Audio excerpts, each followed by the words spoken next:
Jack, why do you insist on doing this dumb internet shit on TV? I look and see, it's not just me. This place is a fucking joke, man. You're a clown. I quit. So many of us have stood where I stand. We are the young, so raise your hand. So many of us have stood where I stand. We are the young, so raise your hand. They call us problem child. We spend our lives on trial. We walk an endless mile. We are the youth gone wild. We stand and we won't fall. We're one and one for all. The writing's on the wall. We are the youth gone wild. No. It doesn't make logical sense, but it makes. Well, yes, of course. But it makes wrestling booking sense. Of course, this makes no sense. Of course, okay, it makes no sense. However, in pro wrestling booking, which often makes no sense, it would do that. It's about making money. It's not about anything else. Wrestling's always been about making money first and foremost. That's it.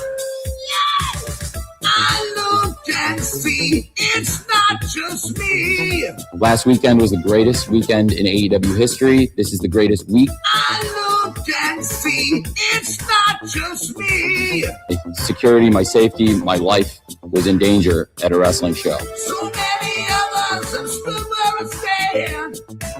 We are the young, so raise your hand. So many of us have stood where I stand. We are the young, so raise your hand. They call us problem child. We spend our lives on trial. We walk an endless mile. We are the youth gone wild. We stand and we won't fall. We're one and one for all. The writing's on the wall. We are the youth gone wild. They call us problem child. We spend our lives on trial. We walk an endless mile. We are the youth gone wild. We stand and we won't fall. We're one and one for all. The writing's on the wall. We are the youth gone wild. Let it get wild. Yeah. If you're familiar with how we do things often here on these Wednesdays, it's a lot like one of my favorite movies, Time Cop. What? Fuck you. Fuck you. Yeah. Yeah.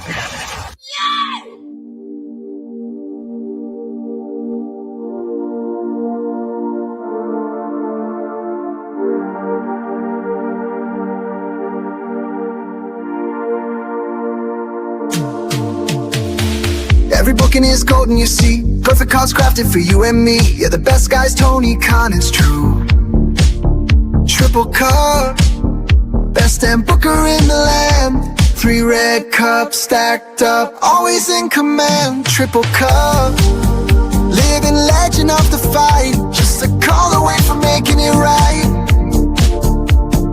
Never see him back hard, no way. Got the whole roster locked in for the day. At Crimson Tower, modern art. Triple cup. Triple cup. Every booking is golden, you see. Perfect cards crafted for you and me. Yeah, the best guys, Tony Khan, is true. Triple cup. Best damn booker in the land. 3 red cups stacked up, always in command. Triple cup.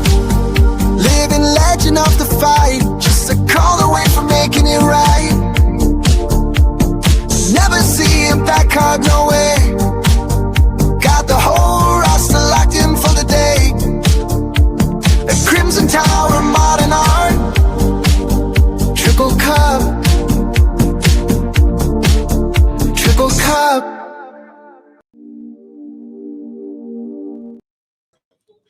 Ooh, what's up, everybody? Welcome to another eclectic edition of PWT Live Show, y'all. I am your host, the infallible Phil Marks. That's Phil S. Marks to you plebs. And it is PWT Live Show. How is everybody doing? We did it. We made it through another week. We watched Raw on this last PWT member-only Member Monday show. Which was a blast. Round of applause. And it is Wednesday. I'm excited. We have a lot of dramas to get to. We have a lot of news to get to. We're going to do light news and just warm up, get our feet under us a little bit, get settled in, get cozied in. And as people file in, we're going to do some miscellaneous news. We're going to talk a bit about TNA. And then I got some topics here. We'll see what we all get into. Some particular things. So Hangman Page responded to his Marty Scurll image. Ricochet's been desperate for attention, and he's trashing WWE again. And we have AEW Dynamite on, which is stacked. AEW Dynamite is stacked. Robbie Fox from Barstool Sports trashed PWT, and or at least Dave Meltzer dumb moment of the week. And yeah, we have all of that and more. Make sure you guys vote in the poll. youtube.com/@ProWrestleClips is where I'm live at right now. And on Patreon, of course, that's where the uncensored, unedited replays of these shows go. Also, I do want to plug this really quick, and you can expect more of this, a lot more of this, over on Patreon. I think we can share this tab. So if you guys look here, a Dave Meltzer Dumb Moment of the Week bonus episode, patreon.com/Pro Wrestle Times. And Dave Meltzer has best friends. And these ones are like an hour long.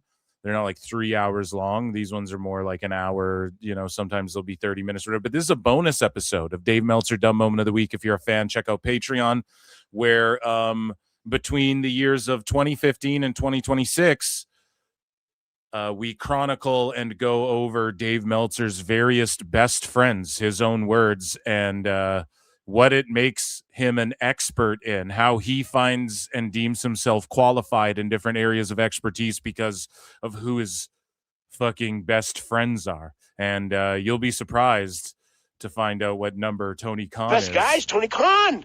And when he started talking about Tony Khan. But yeah, let's get into some light news before we get into like the main stuff. Again, follow me at Pro Wrestle Times or at Phil Marks Out if you want to. I talk about like pop culture. I don't talk any wrestling on that other Twitter. It's my burner at Ron114851116. So yeah, Chad, I hope you're all doing good. If you guys want to support the show directly, again, join Patreon or become a member for only 99 cents. I do bonus shows weekly on YouTube. And if you're on Patreon, you get access to the archives of everything. All the member shows go over there. And also you can super chat in or gift a membership. So I really appreciate that. Rabid Wolverine LC Killer 17 for 2 says Ricochet CTE is acting up again. So we're going to get into all of that. And yeah, I have some thoughts on the Ricochet stuff, and we're going to get into that in a little bit. And you've been a member for 18 goddamn months. We, of course, acknowledge me. I'm really fucking cold right now. And Kevin Pierpont's been a member for 9 months. Acknowledge me. He could have had a baby in that time right there. Shout you out. Thank you so much for the membership. Shout out everyone in chat. I appreciate everybody who shows their support. And let's get into some of this stuff. Here. So ladies and germs, this is a segment I like to start the show off with. As we watch Big Bang Theory a little bit and get prepared for the juicier stuff. This is called miscellaneous news here. Ladies and gentlemen, I'm afraid I've got some bad news. My kids are in their 20s, bro. Yeah, been there, done that, right? So let's get into this. So CJ Perry admits to spending 3 days in jail after smoking weed while driving. So yeah, stay sober there behind the wheels of a car there, kids. And I think she's on that TMZ show. Speaking of divas, I was going to say old divas. Speaking of these old broads over, here's Saraya, tying up with people and getting her in ring footing back a little bit. Let's see if these clips load. Here we go.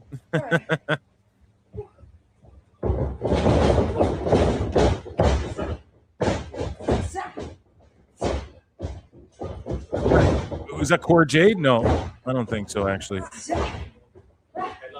Yeah, with the...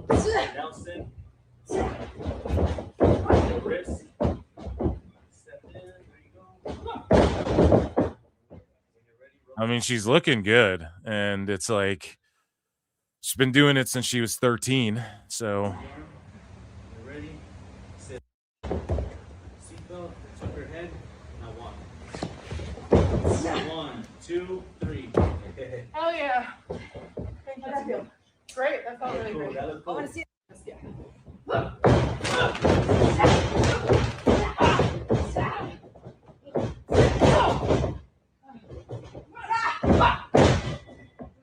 I mean, she looks like she could still just go right now. Here's the thing, is WWE going to let her wrestle more than like a Rumble or something brief? They brought Brie Mode back. There's a possibility, and there's no other place. Like, she would have just stayed in AEW. Tone would have just kept re-signing her for a year, you know? And not only did he not do that, but he let her out of that last year she was on early. So we'll see. We'll see what comes of that. Speaking of seeing what comes, cocaine powders the backside of the ring rat. We're checking in with JCW and Vince Russo now, and Kerry Morton ruins everything. So let's watch this segment from JCW Lunacy. And cocaine is going to, I think, do lines off of a girl's ass here. Let's Cocaine put the ladder aside here. Well, it's funny they booked cocaine may not look it, but I guess he is only human, and he's liable to be distracted by the ring rat's assets. So who's the ring rat? Isn't she? I thought she was like a different. Wasn't she like a chainsaw wielding? I know it all sounds goofy to people who don't watch it, but what was her name again? Like Black Dahlia or some shit was her name, and I guess she's the ring rat now, or maybe she's been the ring rat for a long time, but whatever's going on. Wait a minute. Cocaine. Oh, he's got the baggie again. See, in NWA, it gets trashed. He's got a vial, and I think the and then he just hits the girl. It's just intergender beatdowns and shit. Oh my goodness. It works in JCW, but when they tried it in NWA, it's like, no, dude. Cocaine was going to do something you normally only find behind a paywall, and Kerry Morton just kneed the ring rat right in the temple. He doesn't give a damn about anybody. That behind a paywall, is that what people are doing? Is that what they call strippers now? Millennials or Gen Z or whatever? Paywalls? What? Is that what they're doing? Drugs off asses in behind paywalls? Cocaine put. I love it. I don't know. It's so out there and stupid, and it's just like a fucking indie juggalo type crowd that they're going for. So I say do that. They're not sitting there going, well, Vince Russo is kind of trashing these other promoters. So maybe actually he's not saying JCW is going to overtake WWE, but he's very, very critical of Triple H. And of course, he's just trying to drum up interest and get people talking about JCW. Can't fault him. He's a worker. Speaking of which, Vince Russo, let me tell you about my new GCW. I designed it myself. I almost can't today, guys. I designed this title myself. No, I did. I got that Belts by Danmark to design this title for me, bro. Let me tell you, I hand to God, bro. Hand to God. He hates Triple H just as much as I do. And Vince Russo debuts his new JCW title while taking shots at Punk and Triple H. And he's like, bro, let me tell you, I wouldn't have to wrestle with my shirt on. And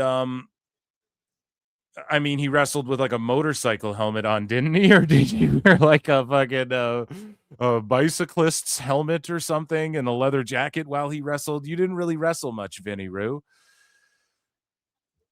Bro, I invented Juggalo Championship Wrestling, bro.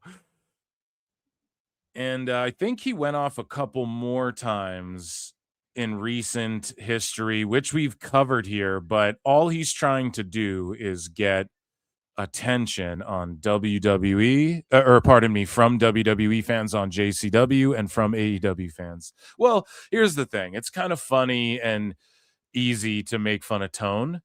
You know, you got to reach a little harder to try and make fun of Triple H unless you just go with like he's a mark for himself angle, which there's for sure a bit of that, but there's also something they're trying to erase. The perception is Vince McMahon runs WWE, pal. They're working overtime to erase that is a big part of it. Plus, he's a guy who also has that entertainer bug. It doesn't offend me that much. It's the same, like Vince was on TV. Tone is on TV sometimes. Like when you're the booker promoter, you're going to have to do that. Now him being in the video game, I maintain that was all. You just have to, if you play the games, it's like the last few years, Triple H is a guy that you can kind of expand all of these things, all of this. Like the Nation fought DX and shit. The Rock just had the Bloodline edition. They added all this Nation shit. Nothing really came of it, you know? So they're going to reuse that stuff that they spent time making for the last game, because these games realistically should come out once every few years and just get like big patch updates. But maybe they'll do that now that they're ditching last gen consoles. But that's WWE 2K. That's another topic. Shout out my video game nerds. Shout out that one guy. His name's like 616 Entertainment, where he makes like he makes documentaries about like pro wrestling video games. He just did one on how AEW Fight Forever like had all the tools, had the opportunity to be something legendary and great, but it wasn't. Shout that guy out. But anyways, speaking of former WWE talent, Killer Cross, and this is a spoiler, it won't be available until I think this weekend, or maybe not even. I think on the 9th or something. MLW Battle Riot. So for some reason, it wasn't streaming this year. I don't know, something you got to ask Grok. Some deal got fucked up or something. I have no clue. I might just be making shit up, but MLW, for whatever reason, had to air it on a delay, even on their YouTube. So we got the results of Battle Riot, but I'm still going to check out the match itself. But Killer Cross is the MLW World Heavyweight Champion, and good for him. Honestly, this is a good fit for him if he's not going to do the TNA AEW route. And I like that he's a guy who didn't just jump at the AEW shit. And who knows if Tone even wants him. Tone's pretty vocal about people he wants. And like when Ariel brought up Cross, he just changed the subject real quick. So moving along here.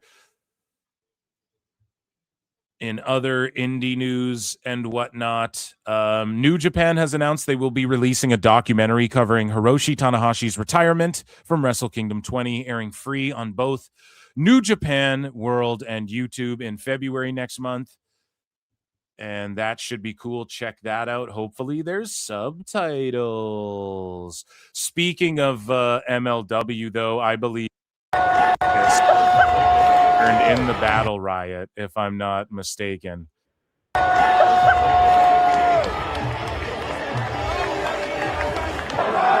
Yeah, this was...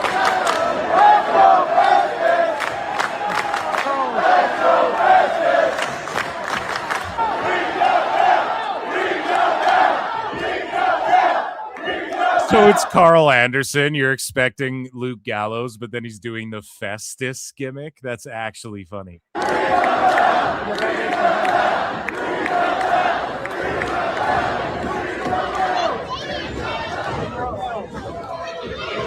How is that even the same dude? Gallows is bodied up compared to when he was Festus.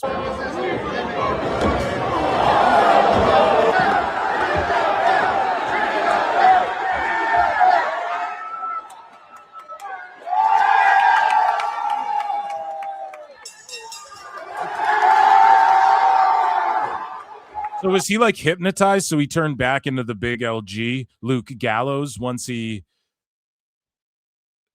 ring the bell? Was it like a hypnotized spot or something? I don't know. There goes Ricky.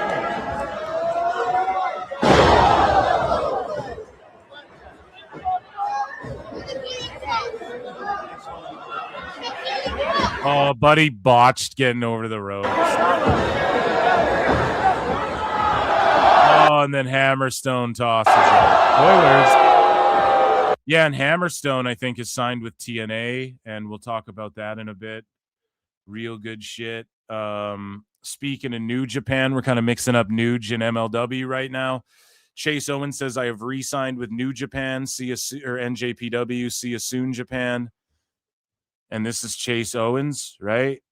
And isn't this guy, people think, are these guys beefing, or is this guy,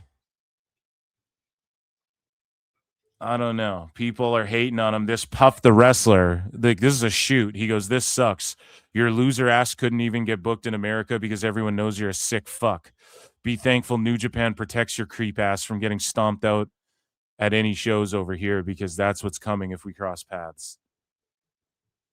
So isn't he like a creep or something? I don't know. Chat will inform me on that. There's too many of these fucking weirdos. The Epstein files.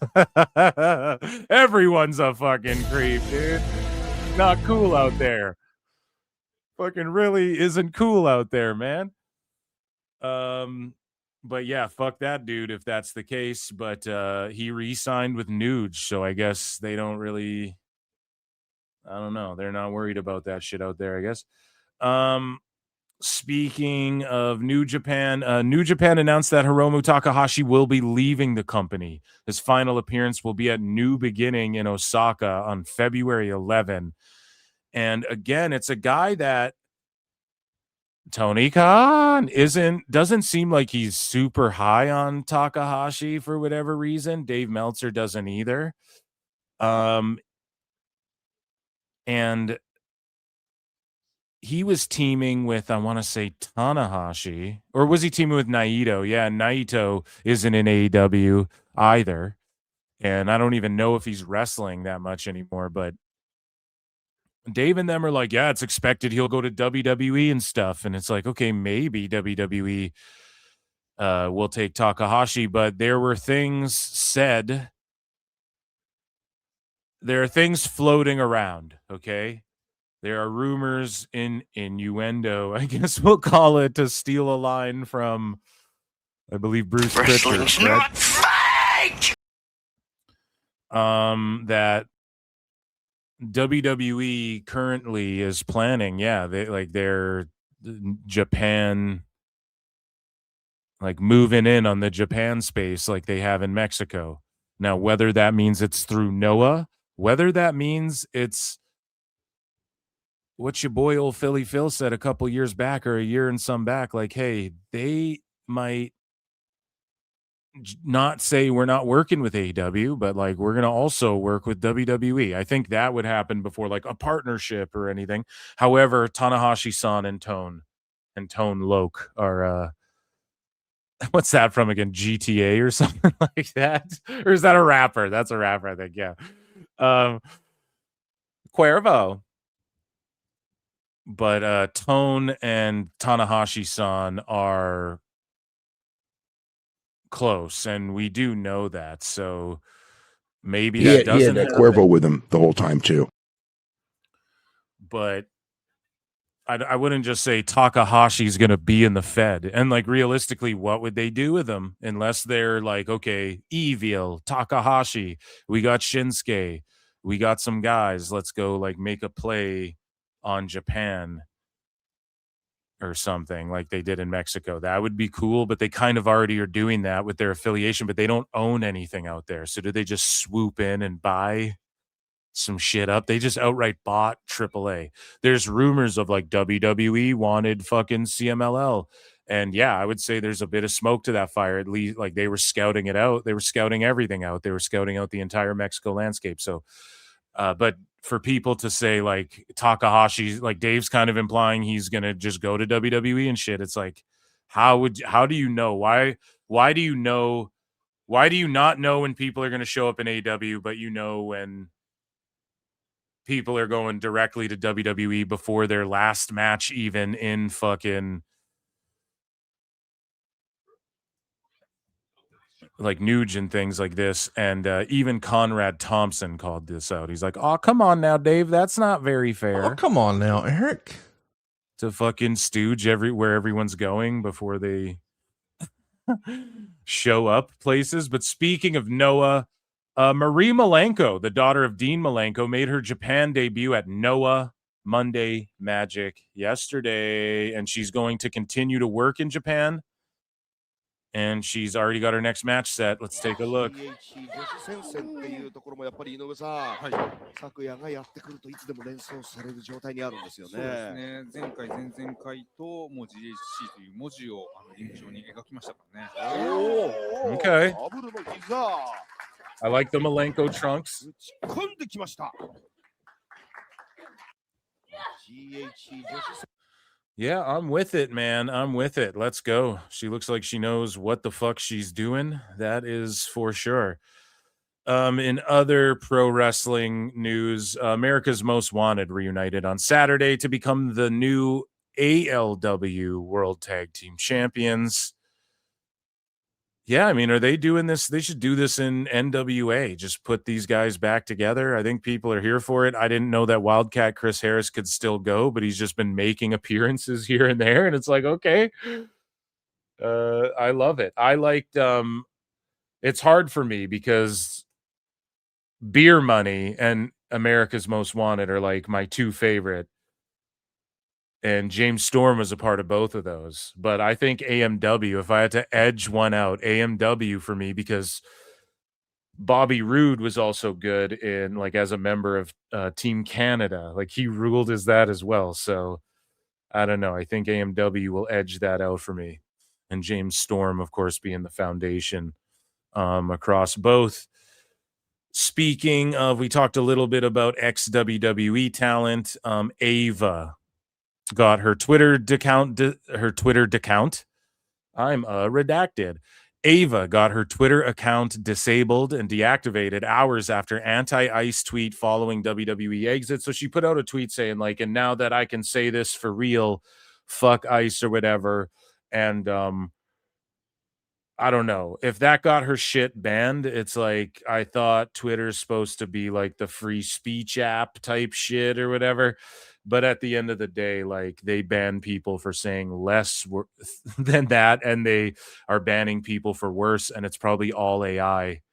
And so we know who Elon's we know what Elon supports. I mean, it goes without saying. So yeah, it's his fucking app. Didn't he like spurg out and make fucking Grok like make him look better in pictures or some shit like that? Or is that just internet gossip as well? I don't know. I don't keep up with all that bullshit as much as some do. But yeah, her account got disabled, and the rumors are she's gonna go work for The Rock. No shit. She just worked. She's gonna enter the family business. Oh, you mean like the one she was just in? For fucking oh, you mean like the one that The Rock is on the board of? And fucking the whole family, the whole bloodline is a whole thing. The last how many years? Yeah, no shit. And so in other indie type of news or names that are popping, Bozilla, okay? And people want her signed with WWE and AEW. And she wrote this long thing here. And she got hurt, I guess. So she says, honestly, it doesn't seem real. I'm deeply devastated and still struggling to find the right words. I wish this weren't true, but unfortunately, it's reality. On January 11, 26, I injured my knee right at the beginning of my match at Korakuen Hall. Despite extreme pain, I was able to finish the match, but toward the end of the match, my knee completely gave up. The diagnosis is a complete ACL tear, which will require surgery. So she wrestles in Stardom. She's well known in Japan. I know that people want her to appear in, or she may have appeared for AEW in some capacity, but people want her to show up in like NXT or AEW down the line, but she will be seated for a little while getting that ACL taken care of, unfortunately. Speaking of unfortunate injury, hospital news, legend Brian Knobbs hospitalized again amid an infection battle. So if there's a GoFundMe or something, I'm actually not sure, but I encourage you all to support that, and I hope he heals the fuck up. In other sort of sad news, but good news in a way, Cain Velasquez, former WWE superstar, I believe, did he wrestle in AEW once? Or just in Mexico? Yeah, he was in Mexico, and then he went to WWE. And he, of course, is one of the UFC heavyweight greats. I think people overrate him a little bit, like Joe Rogan and fucking some of these dudes. I think overrate Cain. Like, he's a fucking beast. Don't get it wrong, but and he is one of the greats of all time. But he's just, again, he got injured early, and I just don't know.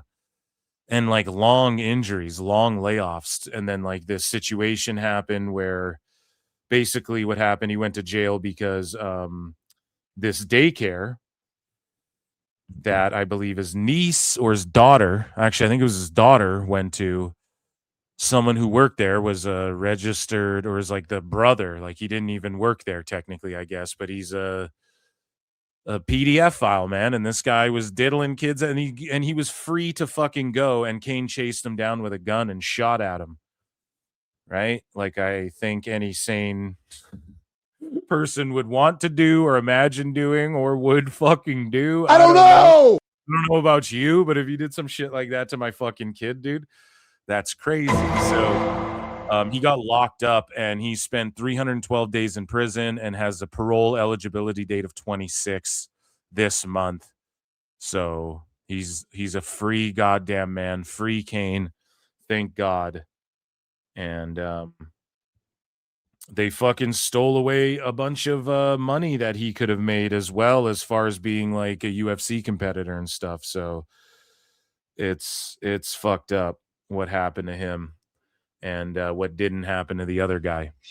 So moving along here, in other MMA adjacent news, Dana White's Zuffa Boxing is targeting a Tyson Fury versus Anthony Joshua super fight to be streamed live on Netflix this year. Netflix, for those of you who aren't homeless cats. And yeah, I am looking forward to this. But Anthony Joshua just got in a car wreck where like two of his closest people in his life fucking died, and he was injured in it. So I don't know if we should be rushing him back to the ring for Zuffa Boxing to put on a fucking super fight, even though they criticize all these other feds for just doing super fights and shit, and not taking care of the boxers below. And this whole push of like, yeah, we're going to do it the UFC model way. But meanwhile, this is just what boxing has always done. I don't know. I think it's funny and it's hypocritical, but whatever. I'm a fight fan. I'll watch it. So Linda McMahon, she had a school visit canceled after parent pushback in Connecticut. So she was scheduled to visit a fucking school, I suppose, and the parents kiboshed that, probably because of political situations. So moving along here, lastly, in miscellaneous news, there was a bunch there, guys. We have Haley Montoya, who, what the fuck was her name? I forget what her name was. Wrestling under Mustafa Ali, open for bookings, match signings. She left like the ID program or NXT or Evolve or whatever, and just reestablished herself as Pinky Montoya and is doing this like Pinky gimmick. Yeah, so she was on LFG. Hayes Jameson, that's it. She was on Team Bubba, season 2 of LFG. And here's like a look at her little new gimmick thing she's doing. Pinky Montoya, which I'm kind of into. It's not really Barbie. It's more It's like an amalgamation of Barbie and like the Pink Ladies bookings and whatnot. So hit her up, indie promoters. And that, ladies and germs, was miscellaneous news. Ladies and gentlemen, I'm afraid I've got some bad news. Chat, I'm struggling here to get this. Here we go. Maybe this is working. Because I'm trying to cast. I'm trying to like mirror, like cast from my phone here to my TV, and it typically just works seamlessly, but that is not. Now it works. Okay, here we go. You know what they say. So moving along here, guys, let's get into some TNA news, and then we're going to get into some good stuff, okay? We have the AEW section sort of split into two things. We're going to talk about Hangman and Ricochet right away. I know you guys want to hear about it, but we have to give TNA its due. You guys know that. Over 200 watching on the Royal Rumble stream. We had like over 2,400 watching live all at once across X and YouTube. I appreciate that so much. You guys are goated. Hit like, hit subscribe. Check out patreon.com/ProWrestleTimes. I uploaded a bonus episode of Dave Meltzer Dumb Moment of the Week. I chronicle the last decade of everyone he's called his best friend and what he then uses that friendship to then parlay into him being qualified as an expert in other fields. It is actually insane and hilarious. So Phil Marks book, Marks time, TNA news. I have it pulled up. Good, guys. So ladies and gentlemen, it is time for, let's get some aces and eights and banjos in the chat. It is time for TNA news. And yes, I'm ripping and roaring today. A lot to get to. Gotta get to. So Killer Kelly had this to say: my time with TNA has come to an end. And so I thought she would be showing up in AEW Toot Suite. And in other news, she has been backstage at Dynamites, but of course she's with Myron Reed, so that's going to happen.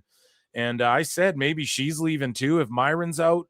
And yeah, that appears to be the case. And I think AEW should scoop her up, but maybe it doesn't fit what she's doing in her life right now. But I think Tony Khan should scoop her up. What is he going to do with her? I'm not sure. I don't know what he does with anybody. The last couple of shows have been more sort of sports entertainment-y. This Dynamite's pretty stacked as far as like, there's a couple few good I'm excited to see Andrade versus Omega. I'm excited to see MJF take on King. I like those guys. So, there's some good shit, and maybe if they do a bit more of what Dave Meltzer was glazing the sports entertainment-y storyline of everybody coming after MJF, if they continue that, then sure, they're headed in the right track. They popped a couple ratings, so I don't know, maybe Killer Kelly could help that. Who knows? Maybe they're too bloated, but her time with TNA has come to an end. And she wrote a big, long thing, and she said, I'm not done yet. You'll definitely see me on TV soon, so maybe that's a tease. But right now, she's available for bookings. So any company, I think, would be smart to scoop her up. Speaking of rascals and rascal adjacent, TNA has been in talks to bring Trey Miguel back. And, well, this already happened, and we covered this on the show. But Trey Miguel showed up. He got the Feast or Fired briefcase, and he was making jokes about, wouldn't it be funny if I got fucking fired. And he further addressed his return to TNA and the effect the AEW release had on him. And he said that he came very close to quitting. His heart was broken. He felt like wrestling hated him, to be quite honest. I hadn't felt or heard a loss like that in a very long time. I didn't answer calls or texts, and I spent a little over a week contemplating what's next. I felt like my dream died as quickly as it was realized, but it's in moments like this that God will show you how strong you actually are. But if it weren't for the support system that God has blessed me with, I don't know if I would have been able to turn that decision around. I'm not everyone's favorite wrestler. I don't strive to be. I strive to make a kid's dreams come true who had a very hard childhood and only ever wanted to be one thing, a pro wrestler. Words can't describe how eternally grateful I am for TNA Wrestling for saving this dream for me. And to the ones who encouraged me to stick it out, I will forever be in debt to you. If you support me through this, I love you. If you didn't, I still love you. There's no room in my heart for hate. Now, with that being said, I have to show the world what I'm made of, and just thankful to still have that opportunity. he gets a shot at the international title, and he's a part of these growing ratings for TNA, and we're going to talk about those in a minute. And again, like the headlines and the YouTubers, all the videos are Collision, crush TNA and shit. That's the right narrative. They would have just got bullied if the comparison was Dynamite to Impact. Impact would have got fucking slapped around and bullied, man. But they have got a couple W's over Collision. Like, that's the narrative that was put out there. That's the correct narrative too. So I'm very pleased with that.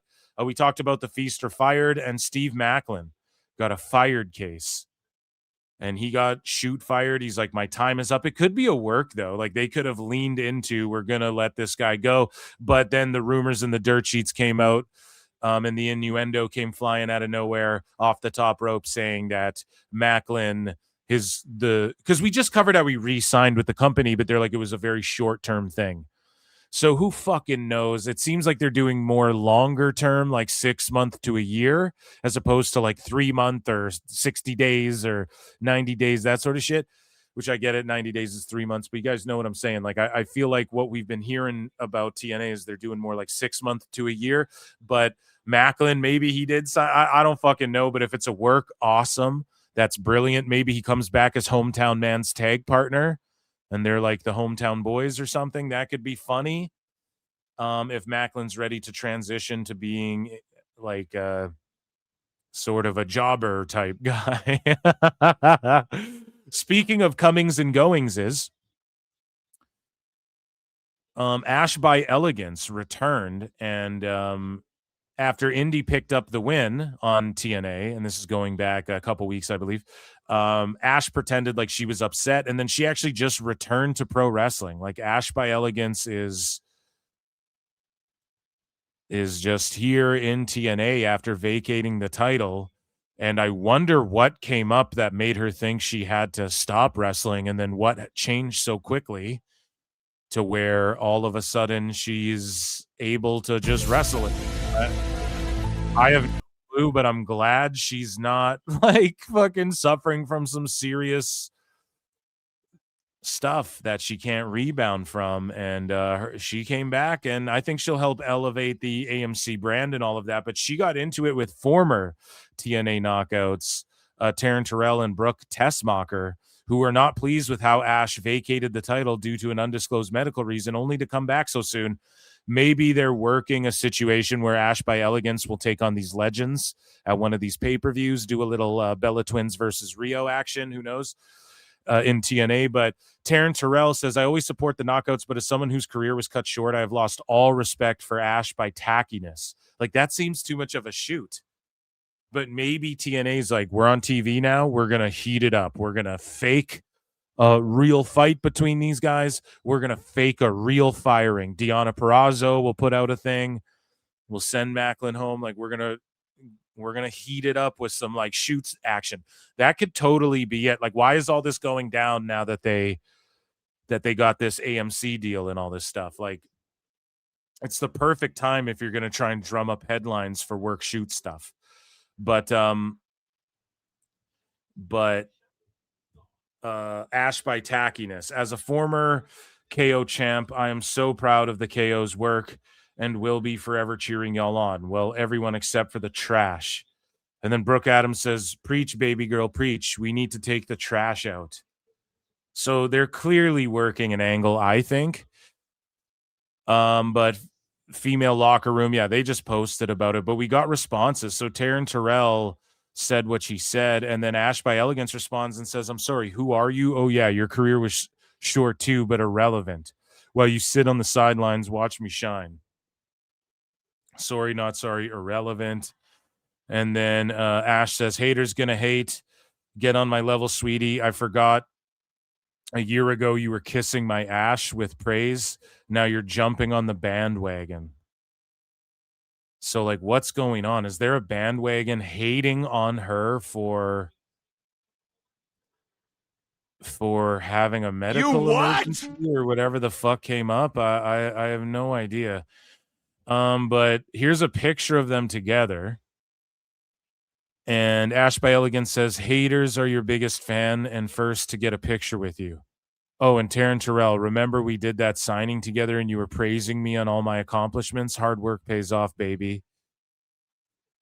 I don't know, man. Maybe they're building to like a tag match or like a one-on-one match. I have no clue, but that seems like really personal, that they're getting really personal and real about it. So here's the response video from Brooke Adams here. Oh my. I love it. You know, it's really a funny thing when The funniest shit is acting like you're doing your lip gloss and shit when the lip gloss is already on perfectly, and then you were turning the camera on and then had to quickly go, oh, I'm just doing my thing, doing my lip gloss. My lip gloss be cool. My lip gloss be popping. and hard work, you know, is only shown on camera. And a photo together, yeah, that doesn't really equal respect. We all smile for the cameras, and you know, always remember, or I always will, keep your friends close, but your enemies closer. Oh my. So you were being a fake bitch at the fucking thing? You just you just admitted that shit? Okay. I don't know, man. Hopefully they work this into an angle. Do some business. Sometimes in life, you gotta That's be a what hoe. people want to see. Don't just leave this on the table. So speaking of Ash by Elegance, she reveals that she received death notifications, death note, after vacating TNA Knockouts title. So again, perhaps this could have gone in the sicko segment, but it's like, and I don't know if that did happen, but why? She had like a fucking health scare and then vacated a pro wrestling title. It's like actually cooked. So here's what she told Denise Salcedo about this. Shout out Denise Salcedo. I hear that you have some breaking news for us that you wanted to share here on the channel. Oh, well, thank you so much. Yeah, there's been so many amazing things that have happened in the last couple of weeks with TNA jumping with AMC. I got some amazing news from, you know, my medical team and the doctors that I am medically cleared. And what I'm very excited to announce on here is that I have re-signed with TNA. I hear that you have some. So yeah, she re-signed with TNA. So who knows, like, and let me, can I do, because this is what we do here, and I'm just fantasy mark booking, and this is all just comedy, and I don't know, I'm just speculating. I don't know shit. I'm a dumb mark who just talks shit on the internet, right? I don't know anything. And I'm not even implying anything by that. I'm genuinely just, this is a pure full-blown conspiracy theory. And again, I applaud this if this is what happened, but maybe, no, I don't even want to. Here's the thing. There's a fucking TV deal. So she got out of her last contract because of like a health scare thing, right? And then now there's a TV deal. People are renegotiating. Isn't that kind of, she just shows back up when AMC's on the air? I'm not accusing her of faking shit or anything like that, but it's awfully convenient how that worked out as well. And it's nobody's business. And I'm not saying for a second that she didn't have a fucking health scare, but how long did she know? Like, how does it just, I don't know. I don't know how something just comes up like that. Then it's just not something to worry about like that. You got to renegotiate. All I'll say is shout her out. And is that why people were giving her the deletion notifications? I hate the watering down of language we have to do in society, but you guys know, I'll just say it, fucking death threat she's getting. Is that it? Maybe were people accusing her of something like that? Because I saw theories flying around, Austin theories, I've seen theories floating around like she just made it up or she was pregnant and all this shit. It's like, I don't know. Maybe Lex has some insight. I don't Lex, know. Yeah, me neither. But I'm just throwing that out there. Like, Ash by Elegance, come on down, getting the AMC bag. You know, good for her, I guess.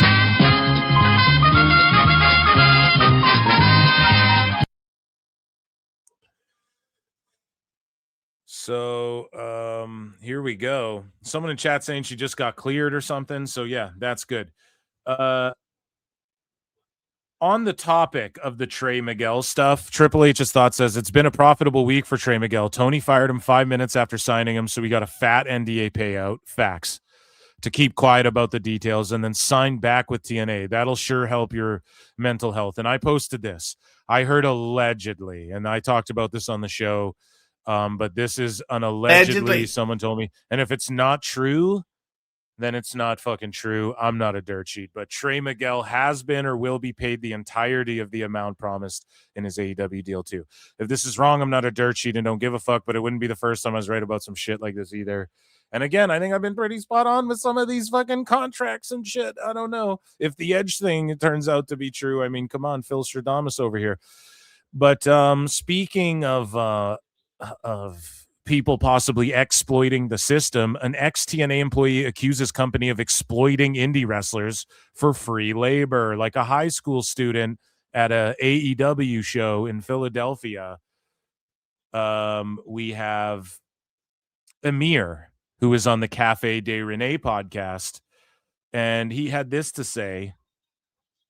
And he claims that rather than compensating extras like most major promotions, TNA lures local talent with empty promises and then forces them to perform grunt work for free. Set up the ring, pal. We'll pay you in exposure. I don't mean to laugh, but according to Amir, he says that TNA don't pay extras at all.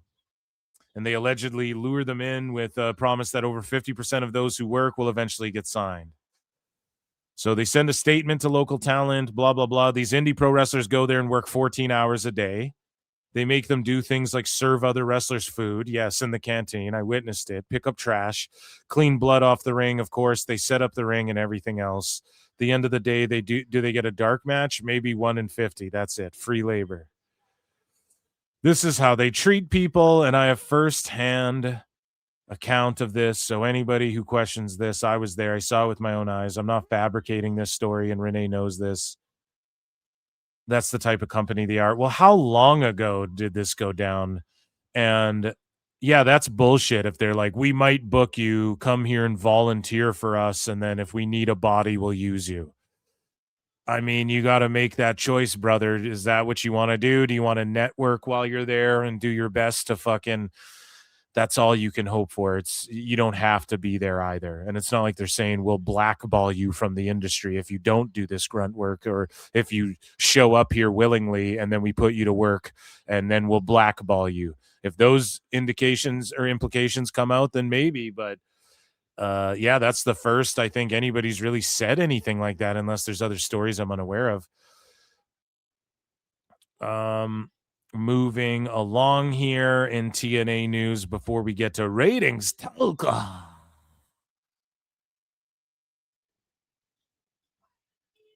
In the show itself, well, we'll talk about this, I guess. Mara Sade has a big announcement. So she's making her acting debut, Paper Maid. And again, you guys see the Black Power Rangers is in this. Mara Sade's in this. You have Daria Ray, Sonya Deville in this flick. And among the cast, Miles Truitt, right? Tamac, I'm not sure. Walter E. Jones is his name, right? The Power Ranger. And he would do those like hip hop dance instructional tapes and shit. And yeah, she's in this movie. Sonya Deville's in this movie. So shout them out. And yeah, hopefully it does some work. It'll be some streaming shit, I'm sure, which is totally fine. And on the show itself, something that's been going down is the system. Or maybe they've been going upwards. So the system, of course, JDC retires, and then they turned heel on him. Eddie Edwards low blowed him and kicked him out of the group. Well, he's retired. And then they also kicked Moose out of the group. And who joined them was Bear Bronson and Cedric Alexander, which I think is two great people to replace JDC and then take them heel again. I've been saying it as well. Like, the system works better as a heel group, you know? So they turned on JDC here. What the hell? Johnny Curtis. And then Bear Bronson, like, they're surrounding him with these vets. And I know Alba's like, I said on my Patreon a long time ago, I said that, or like I've been saying recently on my Patreon that Bear Bronson could be some. Shut up. Shut the fuck up. I've been putting the fucking bear dudes over for a long time, and I've been doing it on Twitter and YouTube for free. For free. And so it's all good. But yeah, Bear Bronson definitely, like, they see it, and I've been fucking, I hate to say I told you so, but that's the thing with PWT here. It happens more than it does. I was fucking off on Actually, no, I think I was right on Jericho, because I'm going to tell you guys something. I laid out why I was doubtful of the Rumble, and I was the whole time kind of going into it. But we'll talk about Jericho in a minute. There's like 100 and some in chat. We need 100 likes on the video here, YouTubers. But again, man, Bear Bronson getting that run, getting that push, getting that rub from the legends, attacking Moose. So. Cedric Alexander is with him. You know, this Bear dude, you want to fucking elevate him. You know what I'm saying? He's got the sauce. And he's got a look where, you know, you can build this guy up, and it's better than what he was doing in AEW. And he's got the right veterans around him and whatnot. And he's a veteran of the game too. And then Cedric Alexander, I think that's the right move, joining the system. You know, it fits him, and it's a new look for him. He's in a heel group, and he can kind of shake it up. He's not just the guy having bangers. And he can shake it up and maybe show some of the side that we got to see when he was in Hurt Syndicate a little bit, you know? So TNA, they announced that every month they'll be dropping a collection of TNA highlights for content creators to use as a part of their own videos. Check out the January 2026 TNA Creative Commons collection. So let's head over here, or we don't even have to head anywhere. Head there, I barely know there. Oh, so I don't know if we're just allowed to play this 30-minute whatever. But yeah, here is shit we're allowed to use, I guess, clips that we're allowed to use now as creators. Under a Creative Commons license. You can cut them up, you can remix them, you can react to them. It's all fair game. All you got to do is just tag TNA Wrestling and give us clip credit when you post. And hey, we might even repost your content. So new clips every month start. This is the move. How the fuck is TNA ahead of the fucking curve on WWE and AEW like that? You have to make shit. You have to let people clip and react to it. And here's the thing too. When people get flagged for WWE content, if you really challenge them and took it to court and you do it like the way I do it on my show, you would win. Like, who are these podcasts beat Netflix and shit like that? Like, you would win. It is transformative enough. It's just a matter of like, do you want to go to court with WWE and drag this shit out?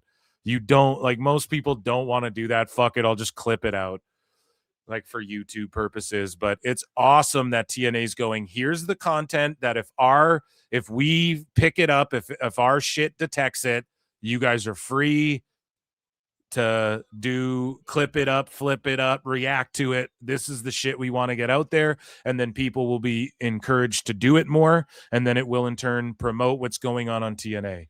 And they're not backing down from people who might roast shit. And that's the fucking way to go. So here's 30 minutes of stuff.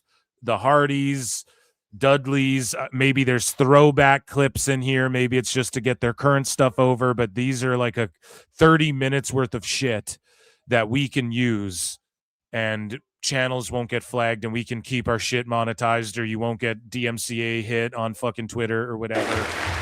So, like, shout out TNA, man. That honestly rules.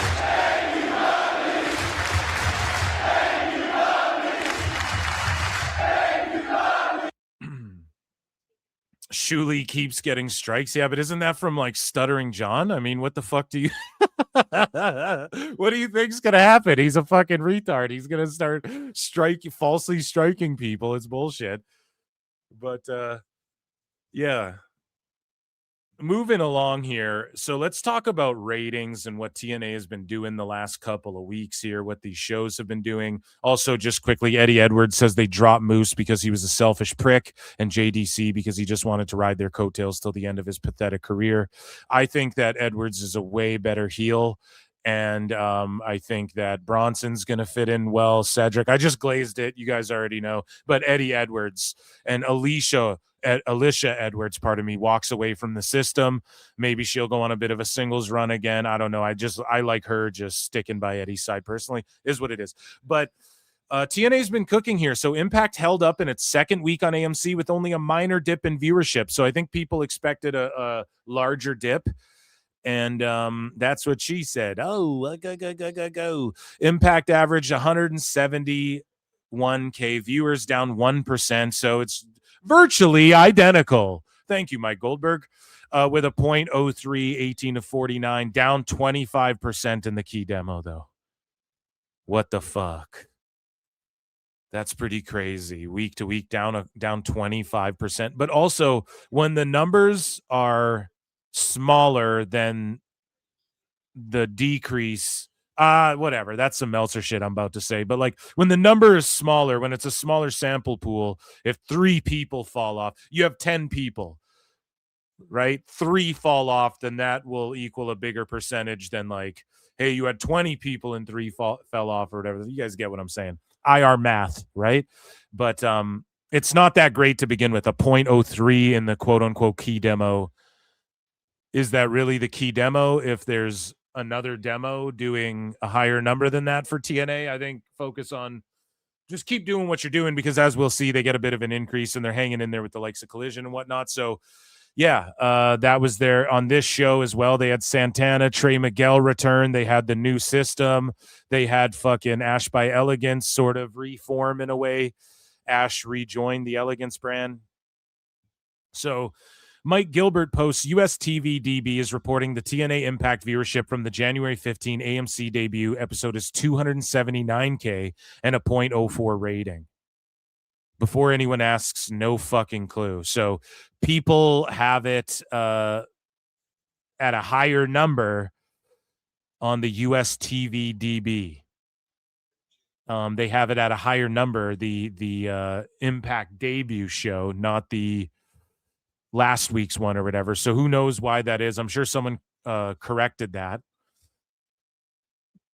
But TNA Impact, the week after that, tied its 18 to 49 rating that it garnered for its premiere. So this was last week. Time Cop scoring a 0.04 for last Thursday's episode, up 33%. Total viewership for the episode's not available yet. I think it became available, but again, what is TNA showing?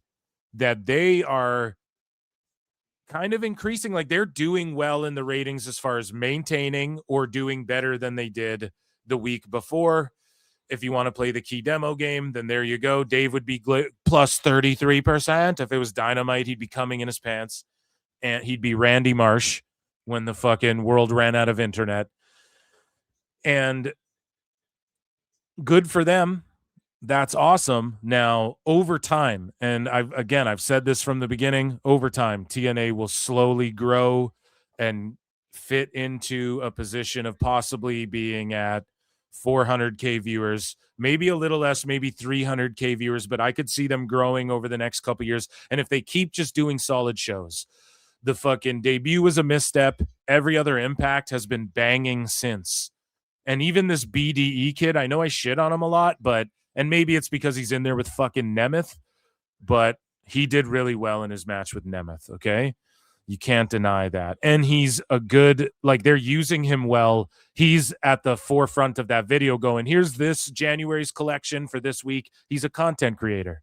So he's on there going, hey, guys, hey, my fellow streamers. Like, they're booking him the right way. So I'm here for it, Eric. moving along, Switchblade had this to say, and Mike Gilbert deleted that post. So I don't know if it was the last post, but Switchblade says it's all correct and is all on Programming Insider. Impacted 0.14, which equals 179K homes. Week 1, 0.12, 54K homes.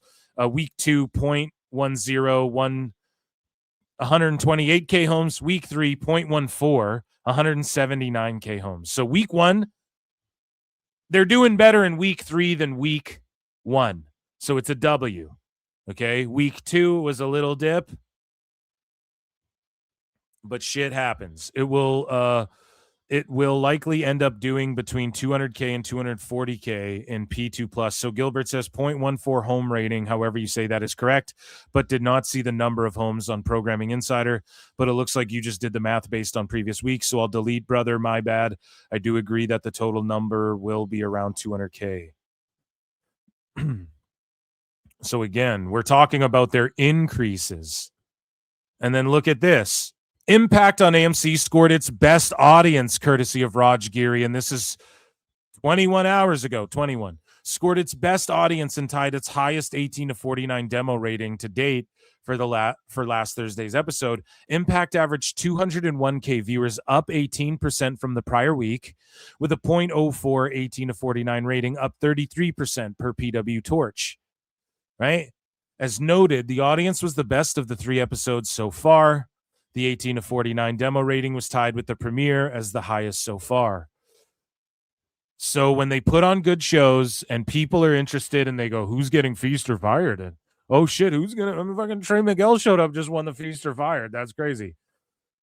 When they do shows like this, the viewership increases. And now that they're getting their footing, and I don't know, I'm not going to pull a Dave Meltzer and after 3 weeks go, look, everyone just jumped to Max Bryan. But are there people maybe on AMC going, oh, fuck, yeah, I'll tune into this now. It's on fucking AMC. I didn't even really watch wrestling. I'll check out this TNA. I watch fucking, what's that show called? What was that show they were promoting? Where they're showing the dudes in the front row at the premiere. What was that? Black Winds or Whisper in the Winds or something. I always botch these fucking names of shows and shit. It takes me 4 or 5 tries. But yeah, dude, a 0.04. They matched their key demo from the premiere, and 201. That's their best rating so far. TNA crushing it. And then the narrative, because Collision popped a rating, is Collision crushed Impact. Can't wait till they go head to head. Wait until the first Thursday versus Thursday TNA Impact versus Collision.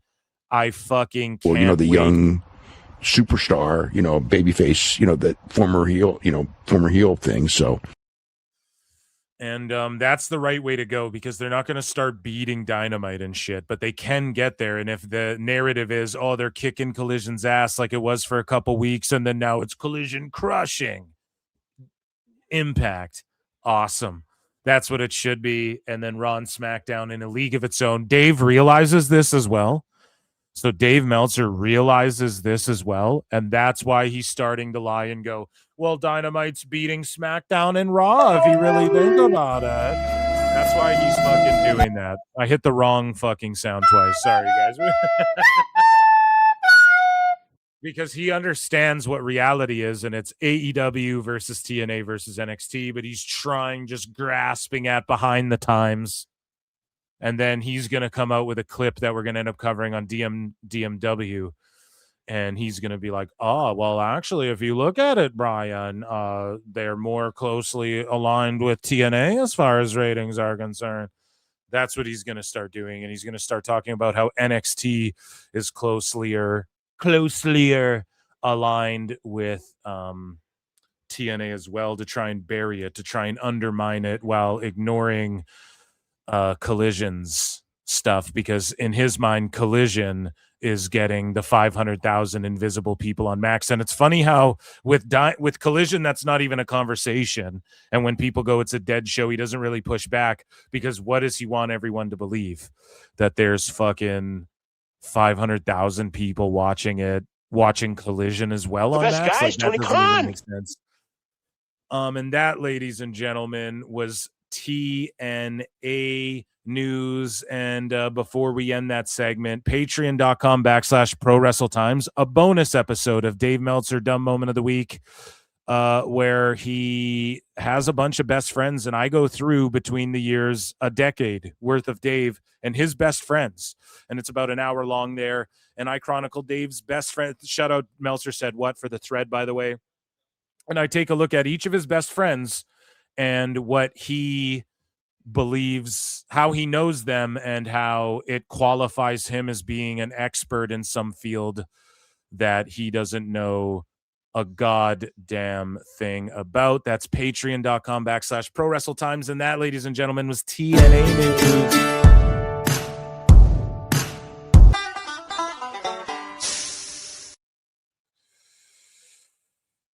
So moving along here, guys, we have to get into some stuffs, okay? And let me see here. We have to get into some stuffs. And when it comes to what do we do first here? Yeah, we were talking about Dave, so let's do fucking we're gonna do Robbie Fox and Barstool versus PWT is what we're gonna do next, I think. Okay. God, I've got such good shit in the sicko segment. So many fools are back. We're gonna cover most of it another time, but we're gonna go over a couple things here in this sicko segment. One of which is Robbie Fox going at PWT. And so let me get some water here, guys. What's chat saying? Yes, Dave is. If it's an inaccurate date, it's inaccurate of all. No, okay. Keys going to SD. SmackDown. Yeah, that's apparently in the news. Frightful has confirmed Dave Meltzer's on the Epstein list. 1 million on Max Bryan. Nielsen ratings are butt cheeks. I noticed they tried so hard to favor AEW and was literally caught trying to make WWE look really bad. I don't know about that. I think that overall just wrestling took a hit on Nielsen.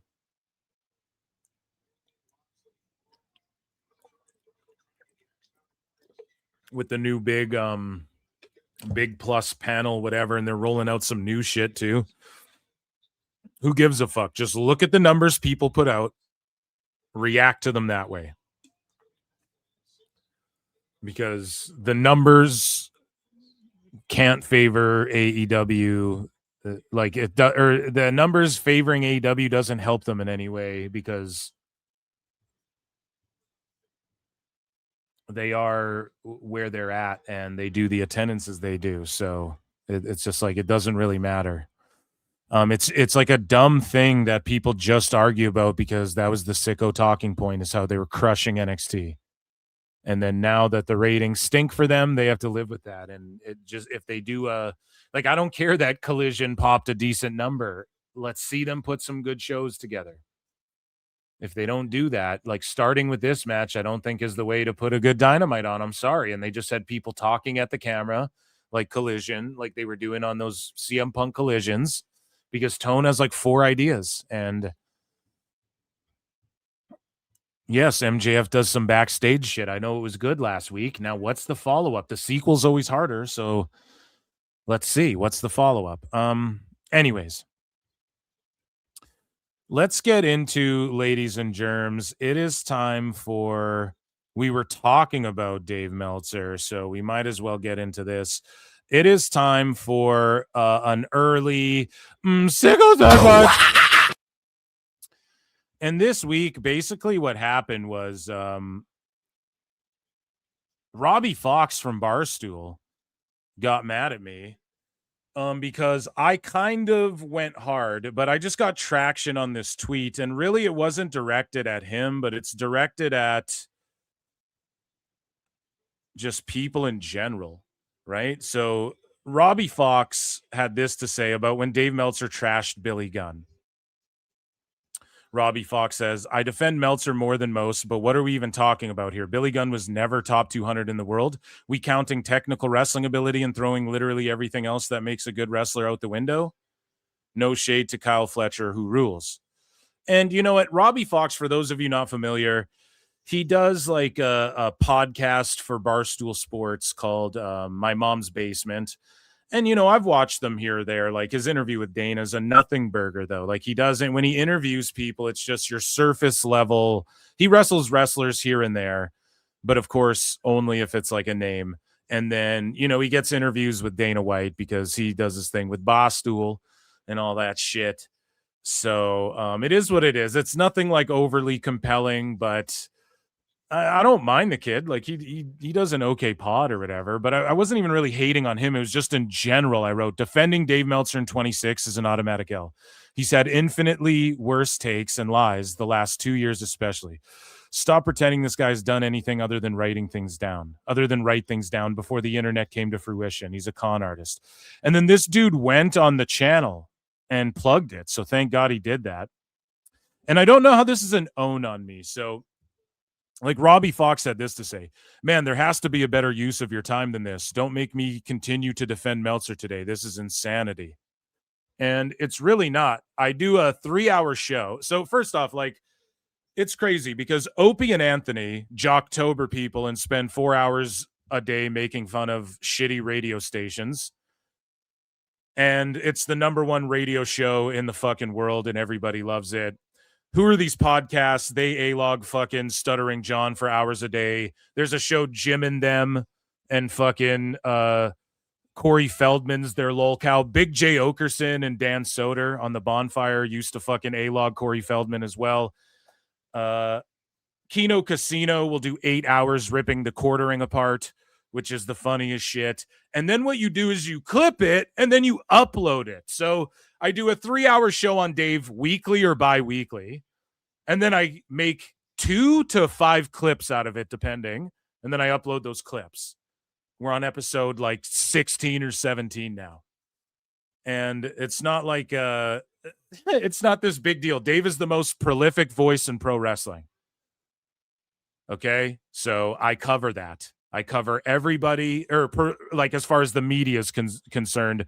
I shouldn't have left that there. Prolific voice in pro wrestling. Prolific voice in pro wrestling as far as aggregating the information. I've said it a million times. When you Google shit, Dave comes up. If you Google like what happened on this Raw, Dave shit comes up. The star rating, the attendance, it's Dave. So yes, weekly or bi-weekly, I do a show where I make fun of his fucking ass. It's not like I just sit there and make 800 videos about Dave every fucking day. It's like, fucking, you should try it, Robbie. Like, what are you doing? You know, that wrestling show on Barstool and the fucking My Mom's Basement, they are not like riveting stuff. Okay, that wrestling show on Barstool was canceled, dude, because you guys don't really know what people are looking for in the wrestling sphere. I do drama comedy streams. It's not that crazy. And Dave Meltzer's my Stuttering John. It's that simple. I'm farming lulls from lol cows or from a lol cow. And people can be mad or jealous or whatever the fuck. Marie Shadows quote tweeted this dude and was like shitting on me and the PWT universe, calling it slop and all this shit. And it's like, well, fuck you. I defended you when Dave and the Wrestling Observer message board, motherfucker, when he was talking shit about you on your message board, having fucking, you know, so whatever. That's a whole other thing. I'm not gonna trash her, but have fun making Rumble videos defending Marty Scurll. Okay. I'm not fucking, that's crazy. I had her back when Dave was fucking, and then you're gonna say this is slop. No, it's just, it's fun. It's funny. Welcome to the internet. I don't know why I'm not allowed to do, because no one's done it in pro wrestling before. A-logging Redux, all of a sudden your boy Phil is somehow, it's so fucking stupid. I cover every aspect of wrestling as well. So this is where him spurging out and then looking up my channel and filming and then scrolling through, this is what Sap does. And not that I care though, but he literally went on the channel and scrolled through.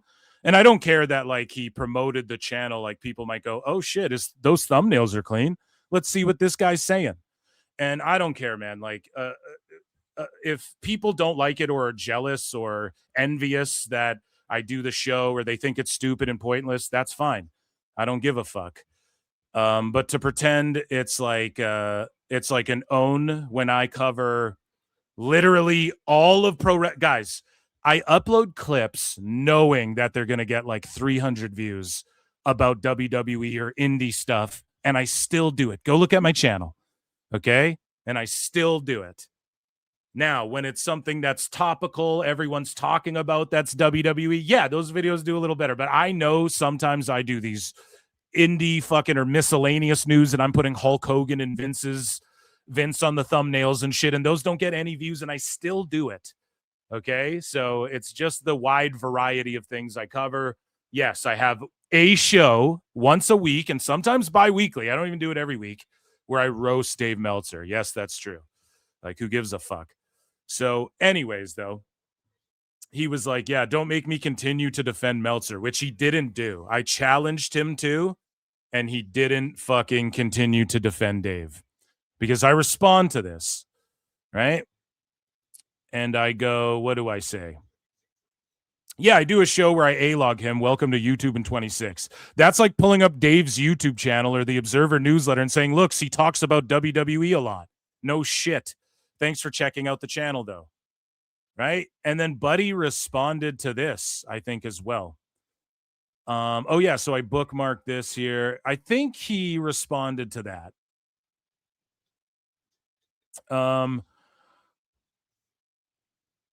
Yeah, let's scroll down here and look at the replies, because there was a few like where he was talking past me, like to other people, and it's like, no, Robbie, pay attention. You know, I'm over here now. Pay attention, bud. So what did he say? Imagine you're out in the real world and somebody asks you what you like to make content about. One person says WWE and another person says I A-log a wrestling journalist to hold him accountable for his takes. But no, it's not to hold him accountable. Like, I don't get what people don't understand. The show is, I want him to lie and make mistakes and fucking laugh and trash people and bury people. So here's what's so funny, Robbie. You were calling out Dave for trashing Billy Gunn. So I call him out for doing that times 10 because I'm super involved in the pro wrestling space, unlike you, right? You're a surface level guy. You interview like MMA fighters and shit too. I don't do a show about MMA. You know what I mean? So, and also that's like a gaslighting. It's just disingenuous. It's like, that's not what I do. That's not all I do. I make pro wrestling content, right? I also do a bunch of shit, not on YouTube. That's real world, quote unquote stuff. I like to hike. I like long walks by the beach. I like an occasional IPA. No, but listen, it's not just I A-log a wrestling journalist. Yes, that's one show I do, right? So I also do a movie review pod that I do sometimes once a month or every 2 months. That's just one thing I do. What are you going to make fun? Oh, you go out in the real world, I review movies. No, it's just I make pro wrestling content, retard. You know, it's not that fucking hard to understand. I also make videos about WWE and New Japan and fucking AEW, and I make videos about fucking all sort TNA and all sorts of things. So it's not just that. And Dave doesn't just talk about WWE either. What he does is he is completely biased towards one company as opposed to another, which is fine. And I want him to keep fucking up. Like, people don't get it. Who are these podcasts don't want Stuttering John to stop being Stuttering John? I want Dave to keep being Dave forever. Okay? It's funny as fuck. I don't want it to change. It's hilarious. So much so that I have bonus episodes on my fucking Patreon where we do throwback topical Dave stuff even because it's fucking funny. Okay? There's all types of shows out there like this. I just do it in wrestling and somehow, oh, that's a loser behavior. As opposed to what? You think you're fucking witty and cool? Your show's called My Mom's Basement because you're a skinny fucking geek, dude, who looks like he doesn't get sunlight. Okay? So that's what your show's called. You're leaning into being a fucking I'm a loser who's into my nerdy stuff, but then you're going, oh, what a fucking loser. You talk about everything wrestling? Yes, that's what I do. So does Dave. What's the difference? I just make fun of him. Like, what the fuck? Make fun of me if you don't like what the fuck I'm saying.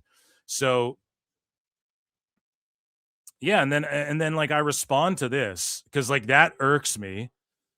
And it's like, I know you don't care about, or no, this is what he said. He's certainly not interesting enough to dedicate that much of your own time to. Imagine what could have been made. Bro, he has 50 years. Dave Meltzer has 50 years of history to unpack here, Eric. There's a lot to unpack in the 50 years that Dave Meltzer's been doing this. Eric, Robbie Fox, dude, he's got 50 years of bullshit and spurgery. And the way he talks to people on social media. He's a toxic person that we make fun of, okay? It's that simple. Jim and them, the bonfire with Big J. Okerson, they make fun of Corey Feldman because he's a toxic person who's funny to make fun of. And if you're like, how is Corey Feldman a toxic person? Just look into it, bro. There's a million videos. It's hilarious. People make fun of Brendan Schaub and shit, and they get more views than Brendan Schaub's shit because he's been a toxic person. It's just it's just a thing people do. And then you spin it and you make fun of it and you laugh and it's a fun time. Right? I don't know what to tell you, man. And especially when people are assholes to people, then it's more validated. And that's what Dave is. He directly affects people. So it's okay that you point out and trash Dave or call out Dave for shitting on Billy Gunn, but just because that went viral, Robbie Fox, and you don't pay attention to everyone else he fucking trashes like I do, doesn't mean I'm not valid in what I do, and doesn't mean it doesn't make sense or it's not interesting or funny. Your show is surface level trite garbage. You had Dana White on your fucking show recently. You could barely get 50 minutes out of the guy, and he handed you the phone and you were talking with a fucking bassist of Rage Against the Machine or some shit about AI music and how much he loves it. It's not fucking, you know what I mean? It's not rocket science what you're doing over there. And I quote tweeted this and I was like, I know you don't care about pro wrestling unless it's a big name get and a surface level boring as shit interview handed to you.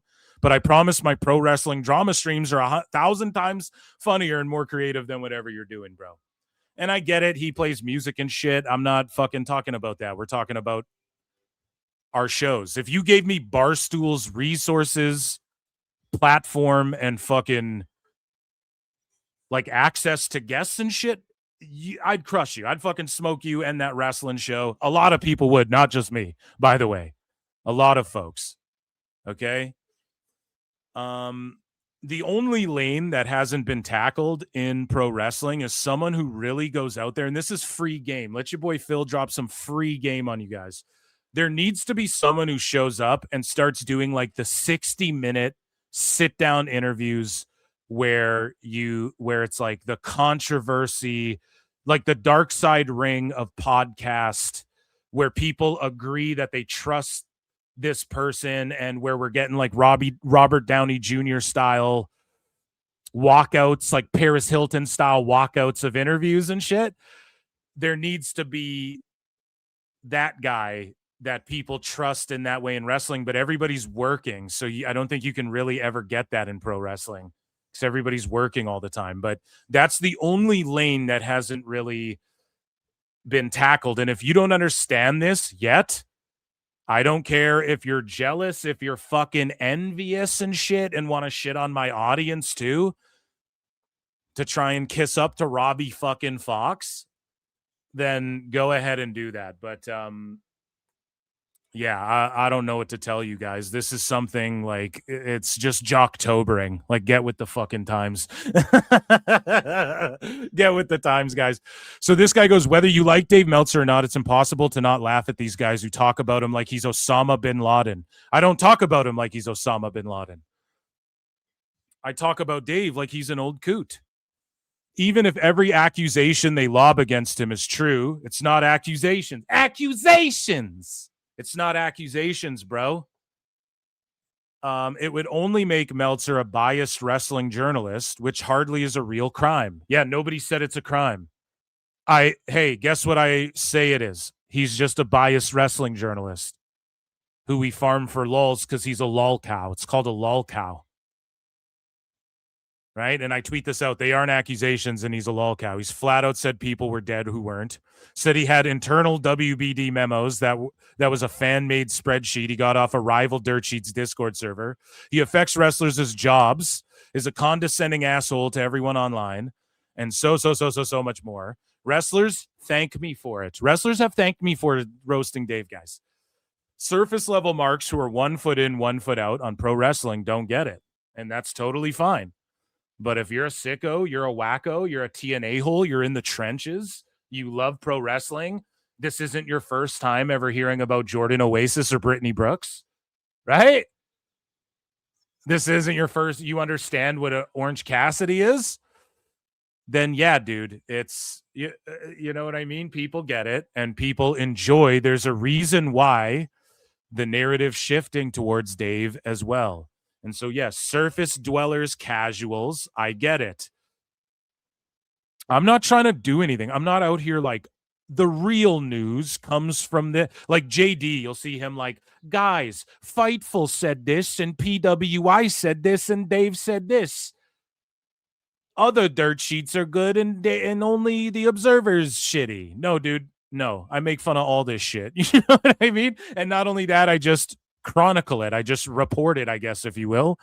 And all I do is I just give my take, do funny impressions, and I lol cow Dave Meltzer once a week.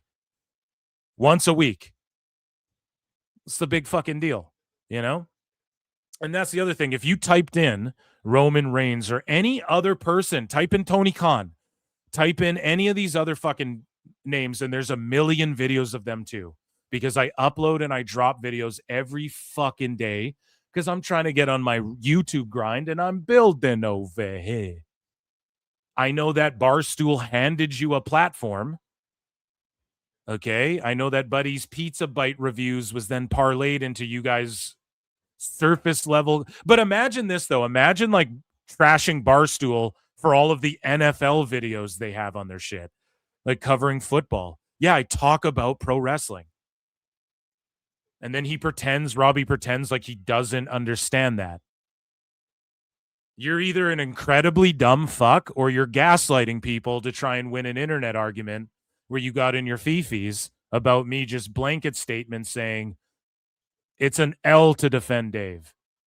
If you're defending Dave, like, you're cooked right now. If you're defending Marty Scurll, you're cooked right now. You goddamn sicko. But yeah, it's not this. They're like, it's a crime. What are you saying? It's a crime to... No, not at all. I don't want Dave to stop either. This is what people don't understand about this shit. And when people don't understand like the Dabbleverse and stuff, it's reality TV. That's all it is. It's real. I just want to see the chaos unfold. I want to see Dave continue to spurg out and be biased and make an ass out of himself and say dumb things like, oh, it's the greatest thing I've ever seen. The best guy. The best guy is Tony Khan. I want him to call Bad Bunny just an ethnic celebrity. This is the thing, too. They act like it's so crazy. So it's cringe when I make fun of Dave for him saying shit about Bad Bunny that's borderline racialist. Meanwhile, right now, Bad Bunny's all over the news because people are being fucking racialist towards him going into this Super Bowl halftime show. He had that Cuervo with him the whole time, too. What's so fucking hard to understand? It's a drama stream, folks. Like, Jesus Christ. The wrestling folks are in such a bubble. And that's me versus Robbie Fox, I guess. Right, guys? So round of applause to me. We're mainstream. David Portney, I heard, actually knows about us now. Sports Illustrated is looking to poach me. That's right. Phil Marks coming to SI soon. Oh my God. Guys. So let me check in with chat, and then do we do some more? I got another sickos for you guys. Just a quick one, okay? Just a quickie with the sickies, right? A quicko for the sickos. So Yoda Cola 23 has been a member for 22 months. Guys, memberships are 99 cents. I do bonus shows, and recently it's been this slop, quote unquote, drama. Acknowledge me. Yoda Cola 23 for 10. Thank you for the huge support. Says it's slop because you didn't have a very comprehensive list of New Japan wrestlers in the other category for your year-end awards that you said multiple times that aren't that serious. Oh yeah, so I don't know. Yeah, when it comes to the Marie stuff, listen, she just like unfollowed me and started hating on me last month when I was covering Wrestle Kingdom. Like, you can go look at the videos and look at the YouTube comments. She's like literally saying, "Don't say Nuge," and quote tweeting me and rolling eyes, and I let that go. Like that's just like, whatever. Okay, you don't have to like me, it's fine. Even though, like, dude, I had her on my show, I helped her with her YouTube. I don't want to bring all that shit up to fucking like hang that over anyone's head either. It is what it is. But like, I had her back with when the fucking message board sickos were going over, and then yeah, she was saying shit like, it's just for money that you do this. It's like, look at your timeline, it's just you begging for money. Like, I don't know what to fucking tell you. So I don't know what to tell you, man. It's just shitty that happened. But yeah, exactly. Like, gatekeeping Nuge is fucking whack. That's going to make people not want to watch it. That's what the sickos did with the Google it shit. Maybe try it my way. I think I promote Nuge better calling it Nuge than fucking a bunch of the people who do shows and get like 10 views on their Nuge shows and shit. Sorry. Let me do it this way. Take the ball and run with it a bit. I don't know, guys. But I won't promote your favorite wrestling feds then. Like, what do you want me to say to that? It's fucking stupid. And then you have Robbie Fox going, this guy just covers Dave. No, I fucking look up Tsuji. I bet you'll find the same 12 seconds worth of videos just going into this year alone and stuff. So I don't know, man. Envy's a sin. Thee shall repent. At the chapel at the church of Phil Marks here. So yeah, that's just it. I'm not Nuge sicko enough. I'm just trying to preach it to the whatever. I don't care. I'm not trying to like bury other people, like whatever. I'm not gonna fucking hate on anybody, but it's unfortunate. So let's get into we have some more sicko. Let's see. As a Vikings wow, remember her now being on here. That's fucked up. As a Vikings fan, I hope the Patriots win for my sanity. I don't remember the Google it narrative in a demanding or forced manner. It kind of was, though, dude. The sickos were like, you can Google it, you can Google it. And then people had to make fun of it to the point where, like, now people don't say Google it, because you know how ridiculous that is. And also because the main response was like, if you tell everyone to Google it, no one's going to fucking watch the show. And you've seen the ratings dip ever since then. So I'm glad Nicolo Piccolo is actually getting New Japan stars to join WWE, and it's to stick it at Con. I hope that's what he's doing. I hope that's what he's doing. You know? She probably seriously watches that Joshi apartment wrestling. I don't know. Listen, I'm not trying to bury her and shit, but yeah, it's I had her on the show like 3-4 times on the live show, and if you count all the appearances, I think it was like 4 times. And I like what she was doing, man. And I sought her out. I had her on because it's like, hey, she knows and cares about Nuge and all this stuff. And then I don't know what the play was like to fucking like to, and then like, I don't know. I took it offensively because she kind of went at the fans. She's like, it's slop and it's just anything for $1. And all this stuff. And I don't know, man. It's just kind of cringy to go that route when it's like, well, and then for what? Like to get a rub from Robbie Fox? Like, he doesn't give a fuck. He's not even in the, you know, whatever. It's all good. It's just unfortunate, but yeah, good luck on your future endeavors, I guess. I don't know. See ya. But I don't think she watches apartment wrestling. I think that's but she does make videos defending Marty Scurll on Rumble for like 20 views, and I had to throw a little barb back that way, and I quote tweeted and said that and was just like, peace out. I'm not paying attention to this anymore. Okay, so that's about all the no, we got one more sickos. I just want to cover this because it's like everyone's already kind of talked about it already, but it's just a quick one. So ladies and gentlemen, let's all come together again for another little mini sicko WWE 2K26 come out, right? And we talked about it earlier, Triple H being a mark for himself. That's a big topic in the IWC. Now, Triple H, I'll say this, man, when he's out there producing shows and then they release the backstage clips on their social media, like here's Triple H helping people with the fucking production of their entrances and stuff. I've defended him. Like, he is known for having cool entrances, whether it's DX by himself. He's known, Triple H is known, if not for anything, for having fucking cool entrances at WrestleMania and just in general, and cool music. All of his songs are slappers. Back the DX music, okay? Break it down, da, da, da. And then his other song where it was like wanna. You guys know, like the old one. You almost can't even, I don't even know what to call that type of music, but it's trippy, like you know. And I think the DX band might have did some vocals on that too or whatever. But his like early Attitude Era music, I guess you could call it. And then his, of course, like time to play the game. That shit rules. And then bow down to the king. That one rules. Also, evolution is a mystery. And of course, Motorhead is a lot to, you got a lot to give credit that way, right? But you got a lot of credit you can throw that way for how boss Motorhead is, but they didn't do all of those themes. And then, of course, the D-Generation X band, I think, did a couple other ones. Whatever. I digress.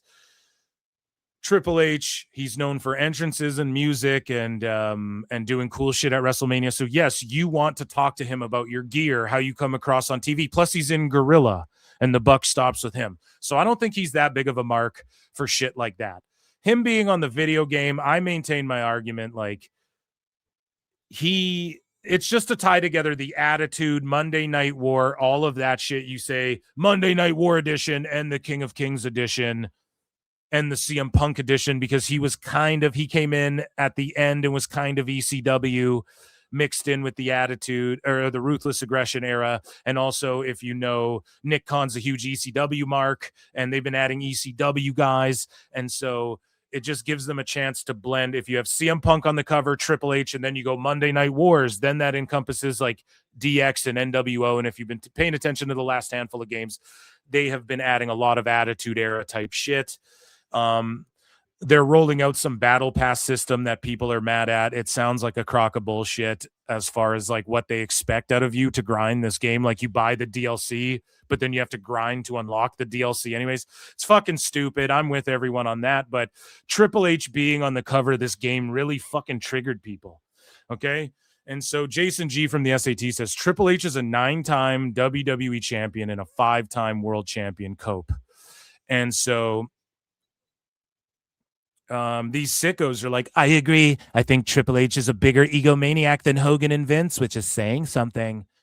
Guys, the reason they went so hard with this is the Hunter Hearst Helmsley, this is the Paul Levesque, the Triple H era.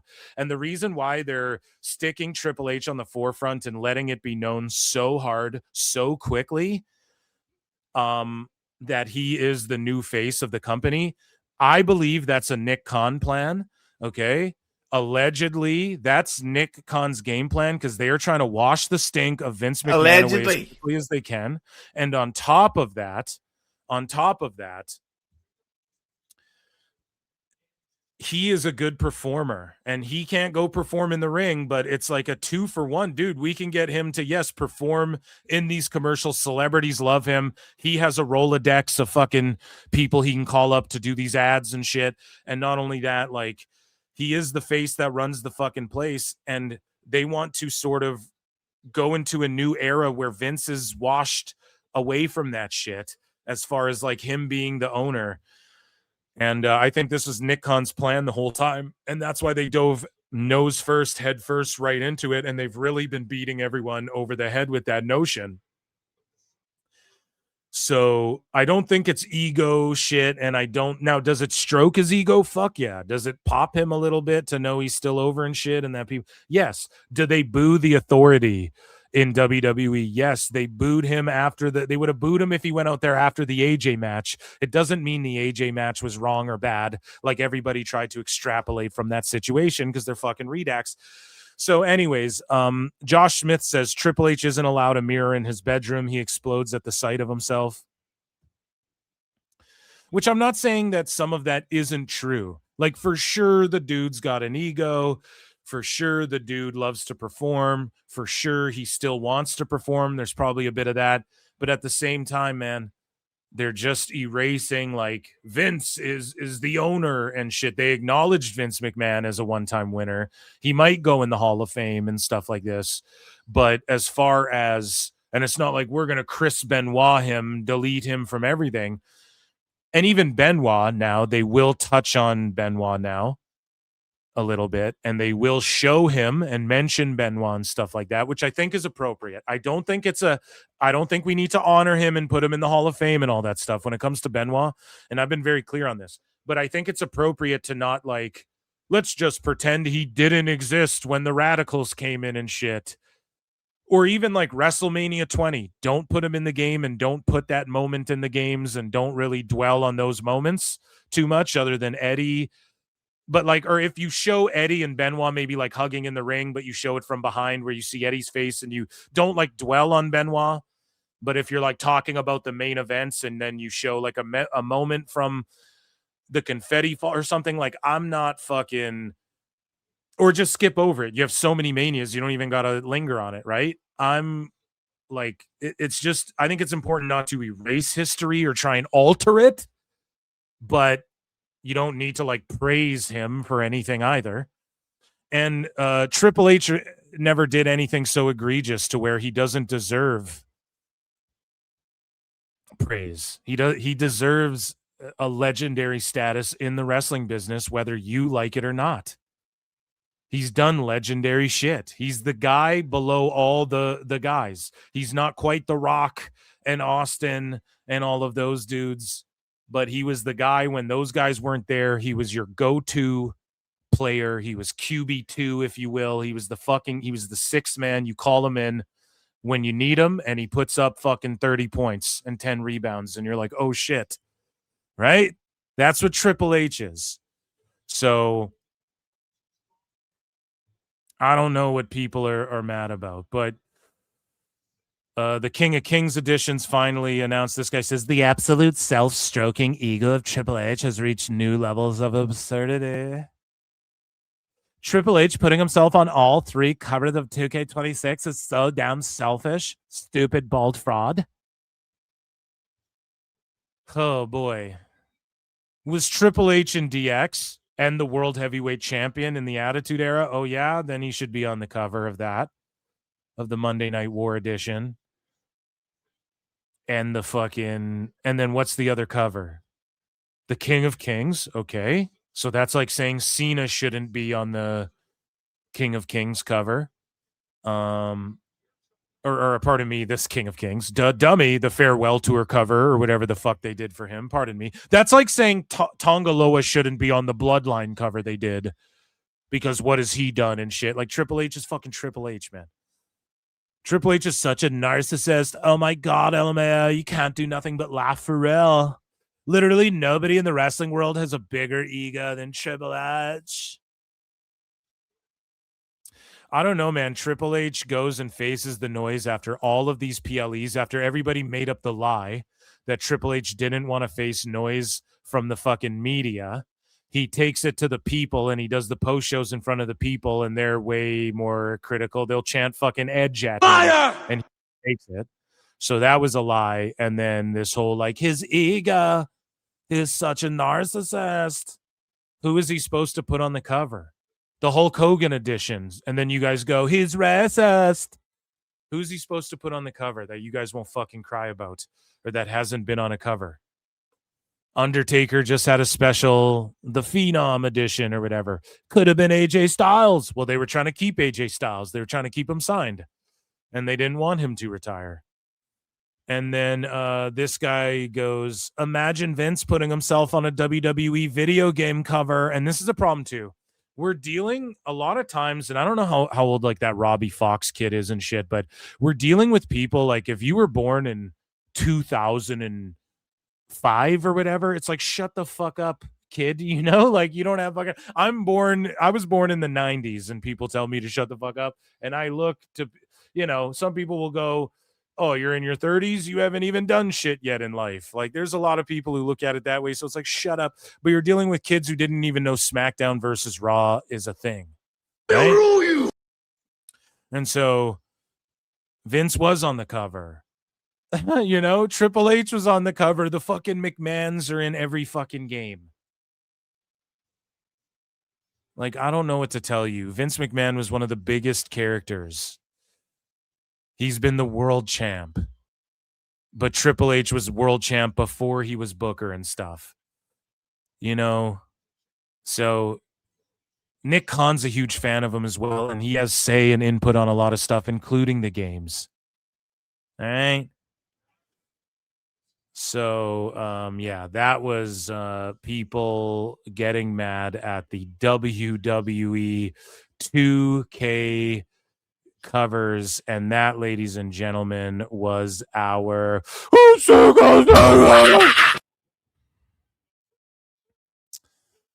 So let's get into other news. Let's talk about the Hangman stuff, shall we, chat?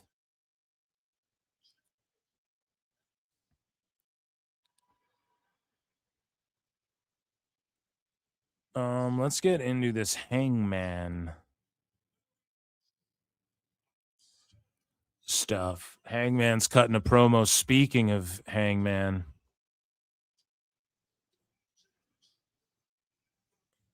and we're gonna start. I just want to find a good starting point for this because we already covered this a bunch, but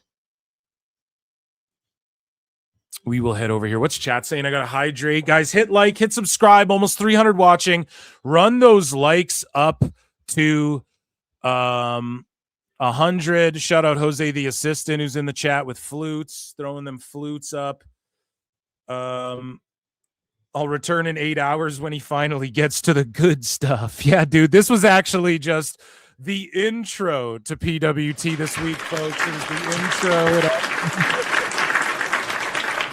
We're finally just getting started here with the show.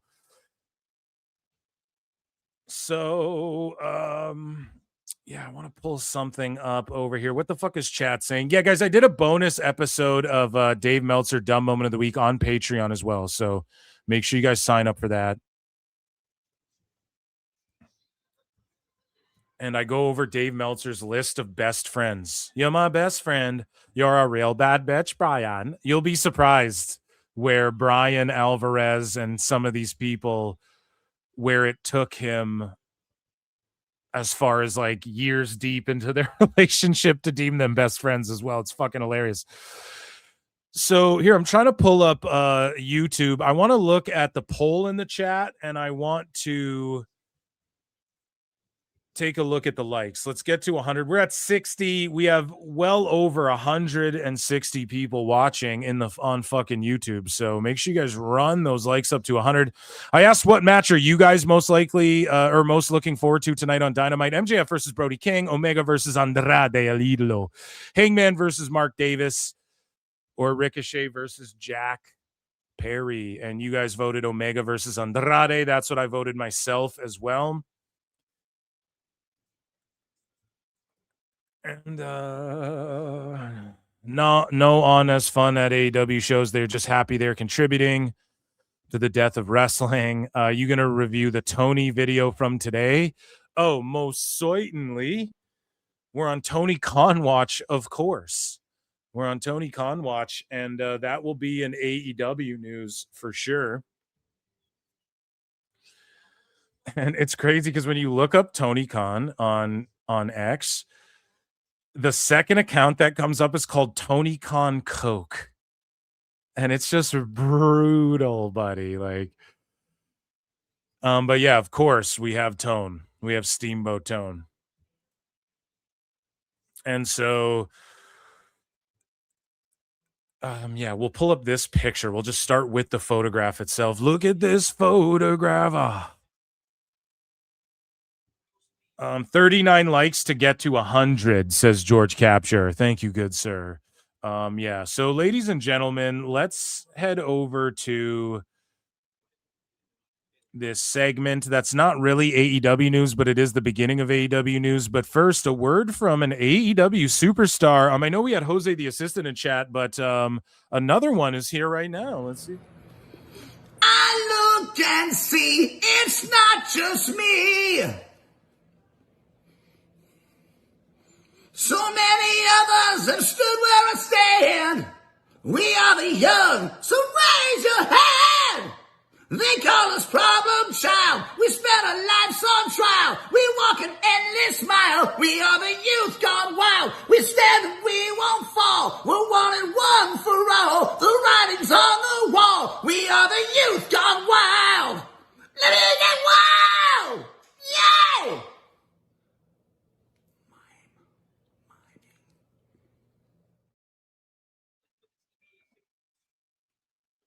So, ladies and gentlemen, it is time for AEW news.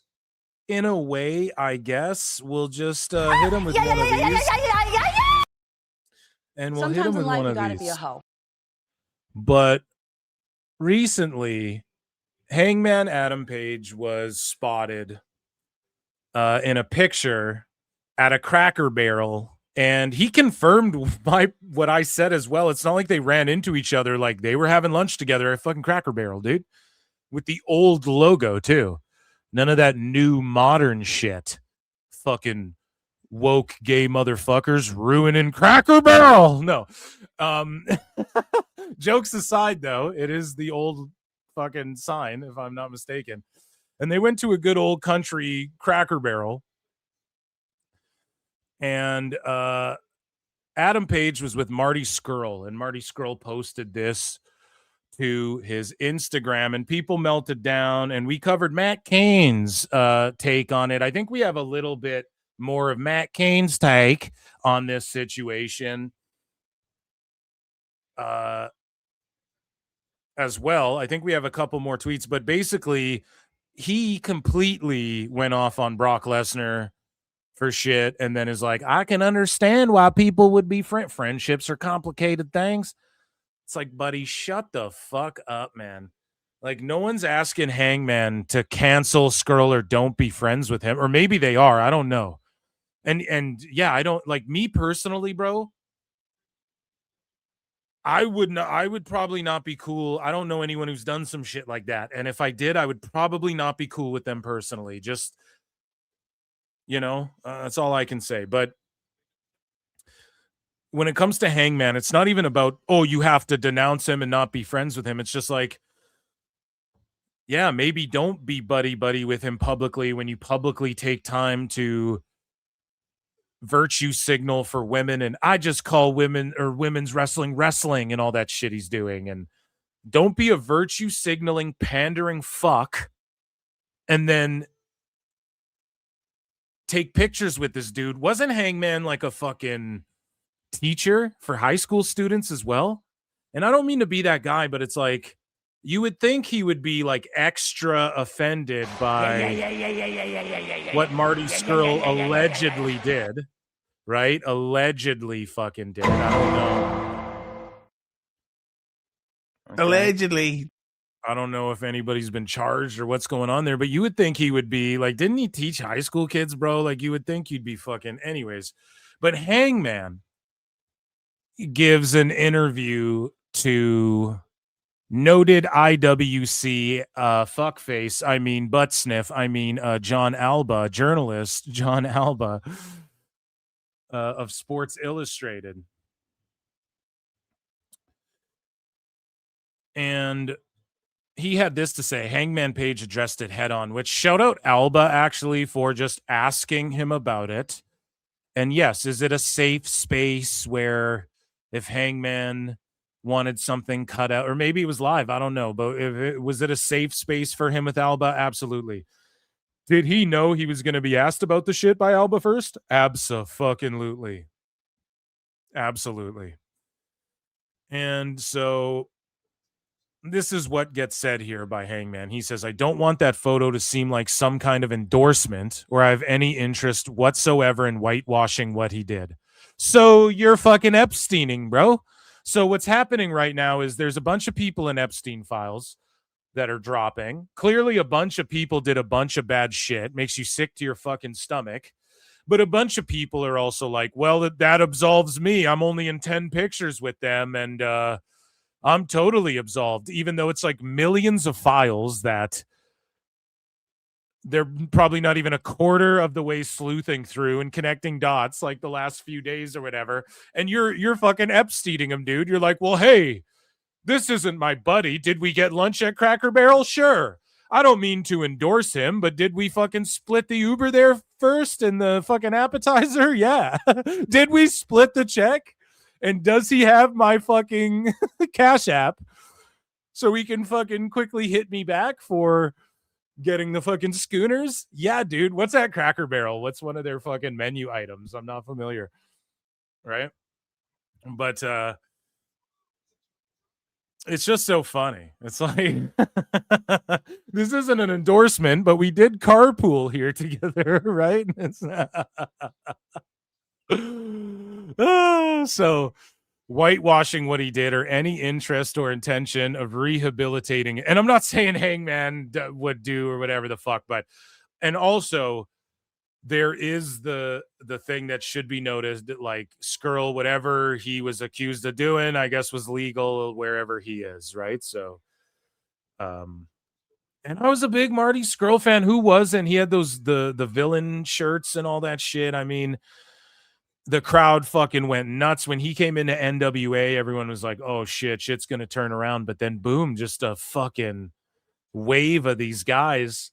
And the people who never really recovered, Marty Scurll's one of them. And again, this isn't an indictment really on Hangman. It's just a matter of, here's the problem. Here's what we want from Hangman. We don't want him to give this pandering. Well, this statement isn't pandering. The shit he does, oh, women, you know, I just want to like protect women and fucking just be there for women, man. And like, you know, women's wrestling is like men's wrestling and women. And then like you're hanging out with a dude who like it's not good optics. And we don't want you to say shit about not being his friend. At least I don't. I want to hear Hangman go, yeah, so like it's kind of cringe that I not in my vernacular either. Like you can say it your way, but Hangman has to go, listen, I've kind of pandered and this reflects poorly, but I do stand by my sentiments and hopefully that reflects like they say you're the company you fucking keep, and I would rather that be a reflection of me than Scurll. And also, you know, the fan base. Because listen, man, the fucking fan base, nobody takes accountability for like, okay, they go nuts. And like people like Bix and Span drool over Hangman when he's doing this virtue signaling shit. But then when shit like this comes out, they go, oh man, it was AI. Again, Epstein file conspiracy theorist. That's not me in there. That's AI. Oh no, man. Jay-Z was just AI'd and all of that shit. All the ones with you know, fucking those ones are AI, but these ones aren't, man. But these ones are. It's fucking just so dumb. It's like, who are you protecting? You know, what is this? Just be upfront about it. And I don't need you to like justify, well, you know, I'm not actually even really friends with him, but like, just denounce him or don't, or say, yes, that's my friend. He did something fucked up and it's complicated and the fans need to be chill about this. And it's unfortunate that, you know, the things I advocate for clearly don't align with this guy or didn't at one point, but I'm hoping that whatever, but just don't dance around this tiptoeing. And then with Alba, here's the thing, like Alba, for people shitting on Alba for asking him this or not, or like, what did you guys want? He asked him the tough pressing question. Like, this is the question to ask. Now he's the guy who gets to ask it because AEW deemed him like that's their safe space guy. SI, they've co-opted SI and shit. That's totally fine. That's totally fine. and I'm fine with Alba asking the question. Anytime I roast Alba, it's for stuff other than this, his like pompousness. But him asking Hangman straight up was the best thing ever, you know, I think, because now I get to react to his dumbass answer. So anyways, Hangman goes along and says, none of that is something that I've ever been interested in doing. So I'm not interested in endorsing this guy. So I texted him right away. The follow-up should be, so did you text him and tell him to pull it down? Or what? Or like, you're cool with him leaving the picture up there? Like, it's not an endorsement of him, but like, you're a public person in public social media. You're signing up to be not private. When you sign up to social media, guys, you're signing up to be like a public profile. That's literally what it's called. And you're a public figure. You both are. So at some point, there's an issue of you sacrifice your public profiles and shit where you don't want to make them too personal and shit. Obviously, everyone understands this. You're granting all these people access, and you guys are I'm supposed to believe that there's over 1 million people watching Adam Page on TV every week. So it's not endorsing him, but like, you're cool to that he endorses you on his fucking private at Instagram or whatever. That's stupid. So Hangman goes along and says, I think that the consequences of his action that he's had mostly from the public, aside from the like harassment, I think it's been warranted. And so if Scurll's been harassed, I mean, yeah, that can be fucked up too, 100%. And when things like this come to light, sometimes it takes public discourse to make people take action. Sometimes people sit in silence if nobody's willing to speak up. At the same time, though, like privately DMing him harassment and stuff, is it warranted? No, but then again, people would say, oh, come on now, Phil, was it warranted that he did what he's accused of fucking doing? And a lot of people would say no. So, I mean, again, it goes both ways, as Brendan Shaw would say. Both ways, B.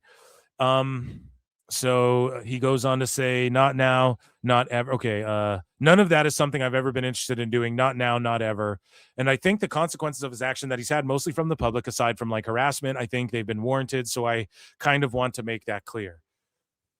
If you hear all that and you listen to all that and you feel like maybe you wouldn't have done the same thing had you been in my shoes, or maybe you still feel uncomfortable being a fan of mine, or even if you've lost like the smallest amount of respect for me because of any of that, I would just want to say I completely understand that. I can respect it and accept it. Okay, fair enough. I guess who I am is, when people treat me with kindness, I try to return it. No, dude, fucking pedos treat kids with kindness to lure them in the van, okay? So I'm not saying, again, Marty Scurll's doing anything. Maybe that was too on the nose. This is South Park. I'm a fake person. I'm not. This is all in your mind. Imagination. Right, dude? I'm just kidding around here, but listen, you don't... just because someone's nice to you doesn't always mean they have your best fucking interest at hand. But that's obviously... Marty Scurll and him are friends and have been friends for a long time. So just say that, Hangman. Just say that. Just say, I've been friends with him forever. When you're Bullet Club 444 for life, dude. What can I say, brother? That's what you do. You just be honest about it. Okay? So moving along here. Or you make videos on Rumble sweeping for Scurll, and or you do that. I don't know. You guys, sorry, I don't mean to be, I'm taking shots now. And then he says that, but more or less, or he says, I guess who I am is, when people treat me with kindness, I try to return it. I have never really wanted to get into that. And that's more or less why I have a private relationship with him. That almost makes it worse. You see these private relationship in the Epstein files, dude. It's almost worse for motherfuckers who kept it private. No. And that's more or less why I have a private relationship with him, not out of a sense of self-preservation or shame. Liar. Fucking liar. Liar. Liar! Then book him on Dynamite. Liar, dude. Not out of a sense of self-preservation or shame or something like that, but more or less, I just would never want that to be misconstrued as like an endorsement or something. So you don't want it to be misconstrued. Why don't you want it to be misconstrued so that you can preserve your image? You fucked up! You fucked up! You fucked up! So, like, you know, I'm down with him, and when, like, we're fucking around and he's making jokes and we're fucking broing down, eating wings at Cracker Barrel and slugging their fucking happy hour special back. Do they serve alcohol there? I don't know. Yeah, you're fucking, you know, we're cool. We're cool in that way and everything, but, like, I don't endorse what he did in his private life at parties I wasn't at, but, like, I don't want that to be misconstrued as I like this guy or anything, but I'm not trying to self-preserve my image or anything like that. What are you talking about? Talking out of both sides of your fucking ass? What you know, you goddamn liar! And if I give Alba shit for any one fucking thing, if I give Alba shit for any one thing, did he press him on this? Did he follow up? Did he do a classic Phil Marks follow-up? Put me out of my misery! Where you go, listen, dude. You just said you don't want to self-preserve your shit, but then you just explained why preservation's key in the way you can conduct yourself in your relationship with this man by keeping it private. Does that not seem hypocritical? Do you not see why people would be critical of that? You don't even have to try and call him on a shit. You just go, do you not see how people would be hypocritical of that? It's fucking nuts. If he didn't push him on that a little bit, then you're just giving him a platform. So again, I'm not one of these fucking guys who's like, oh, you platformed him. But it's like, there is a thing as platforming someone. And this would be it if he didn't at all push back or come back with a talking point. And this is why it's funny when pompous dickheads like Alba go say to people like JD, the funniest thing is, like, we could all do your job. You could never do ours. Sure thing, bro. Sure thing. Bro, you could never be as funny or do impressions like me, Alba. You couldn't, and I could easily do an interview as easily as you. And I'd fucking push people way harder. Robbie fucking Fox. Fuck are you guys talking about? Surface dwellers. That's what we call them, dude. And we're the fucking Morlocks down here. I don't know. Maybe that. I think Jim Cornette's used Morlock to describe sickos before. So I don't know if that's goddamn surface dwellers. No. But it's like fucking, dude, they're like the elitists looking down Dave and Alba with their pompous looking down nose in the air at everyone. Okay, we'll own it.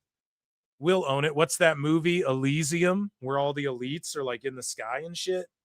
Elysium film. Isn't that right with Matt Damon? Matt Damon. Yeah, the super rich escape to a luxury space station. That's what they think. They're all like these elitists. And we're like, I'll be Matt Damon, dude. I'll be Good Will Hunting, bitch. Let's fucking do it. So, anyways, he just says, but I guess I've always thought that he's still a human being. Absolutely. Absolutely. And he never like went to jail for anything or anything like that. And some people say, well, it's just creepy. Okay, he's a fucking creep. People do way worse. Should he never be allowed to watch or to work a job somewhere in the world? I think it depends what job, maybe, but no, he should be allowed to make a living.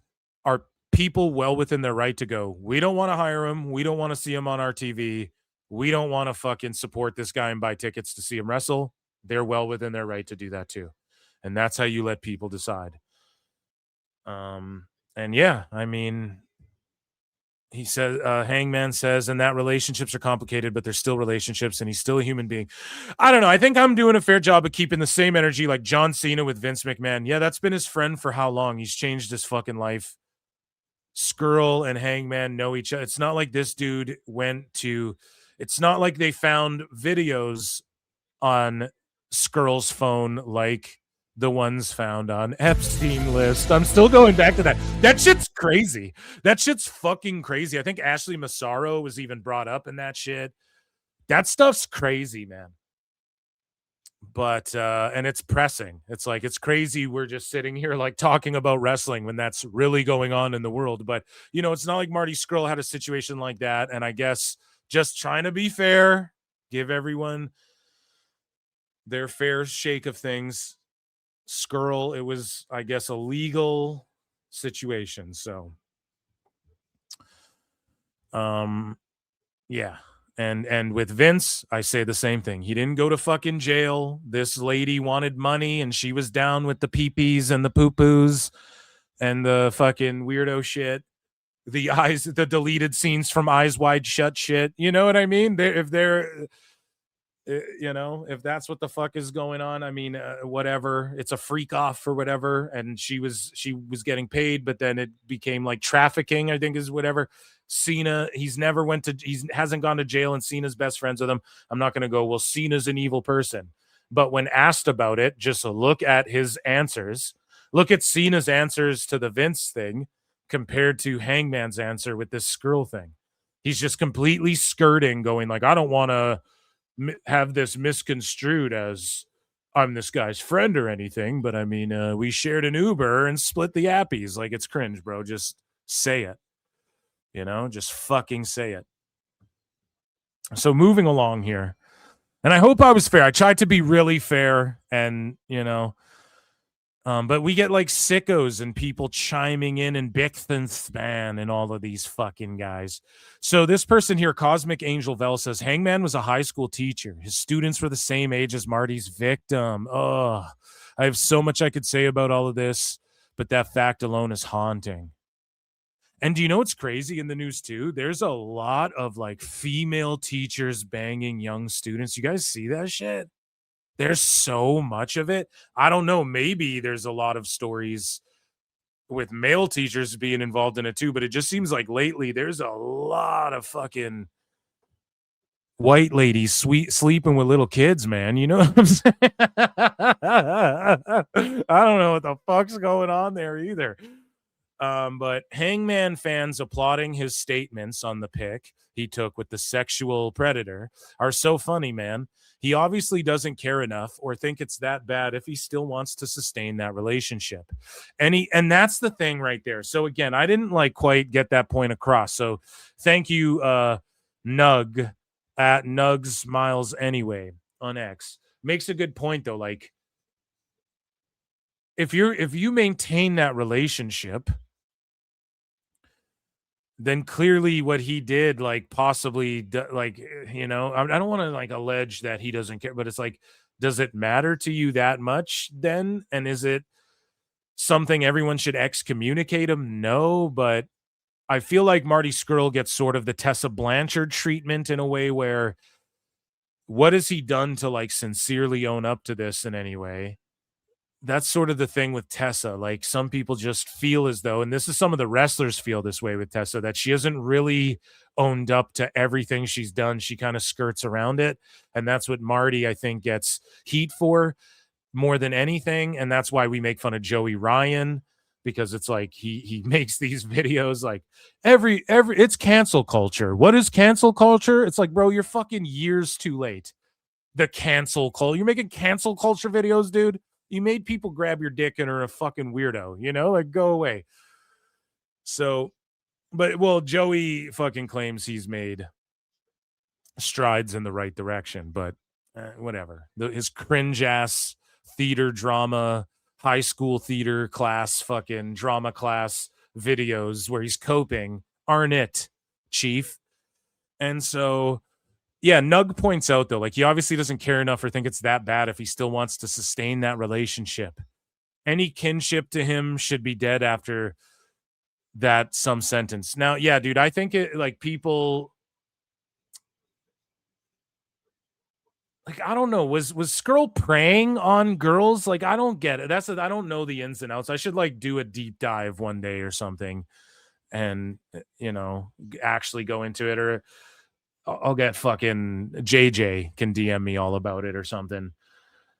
I'm sure he knows, but it's like, was there multiple people, or was it like a one instance thing? I don't fucking know. But knowingly going into a situation, if you're like an older dude and you're like hooking up with people with teen in their age, I think that that's a crazy thing. Personally, not my preference. This is all disgusting. You can tell by how awkward I am right now. So moving along, SI tweets this: Hangman Adam Page spoke with John Alba about a controversial photo that emerged of him with former Elite member Marty Scurll last month. And then Julian Weeks tweets out, never forget how the sickos was replying to people left and right, telling them it was AI. And it's crazy. They tried to pull the AI card. AI? Are you fucking kidding me? AI. And this guy goes, as much as I want to kick Page and his fans back in on this, if you right click on the top right of the photo on IG, it appears that he possibly have been AI added. Guys, if you take a fucking picture on your iPhone, it's AI. I also wouldn't be shocked if, okay, so when you upload an image from like your phone or whatever to then Twitter, let's say, or Instagram, it then strips it of a bunch of shit. I wouldn't be shocked if AI was in that. Also, these AI content detectors are fucking AI. So I could write any paragraph, type it into the fucking AI content detector, and then it will fucking just say it's AI. Kurt Metzger, who's a funny comedian, he kind of goes down these conspiracy rabbit holes. He's so funny. He went on Joe Rogan recently and just checked Joe Rogan, and it was the funniest shit while being so funny at the same time. But Kurt Metzger says it best. Like, AI ain't shit when you've got to fact check AI, and you do. If you ask AI for anything, you got to like ask a second AI and then maybe click on a Reddit link and then maybe fucking, there's a few steps. You can't just automatically go unless you're looking for like math. It has down because that's just numbers. Fucking, I'm sure like you could do spell check on it. I'm sure you could do like organizational things and logging things and then generating images and stuff. Some of those are funny. The Triple Cup Tony Khan remix, not the OG 452, but the fucking remix version. That's what AI is used for, like funny songs about things and stuff, To me, I love it. And so yeah, you see a lot of people too, like using AI to, and I pointed this out, they're using AI. You're seeing some wrestlers and just in other areas, like in the entertainment business, people use like the Grok Imagine to, here's like a picture of all these wrestlers who aren't with us anymore. And then they're all laughing, right? You use Grok Imagine and then you make them all sit there, look like they're happy and laughing and alive. And some people think that's creepy.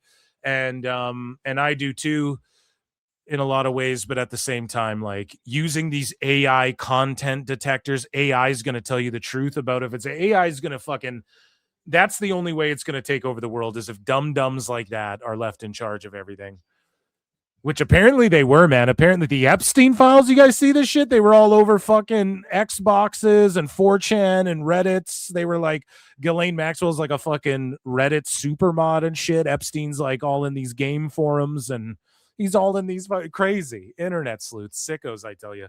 But it's been right there in front of our face the entire time, guys. I'm fucking telling you, man. There's a reason we do this sicko segment, dude.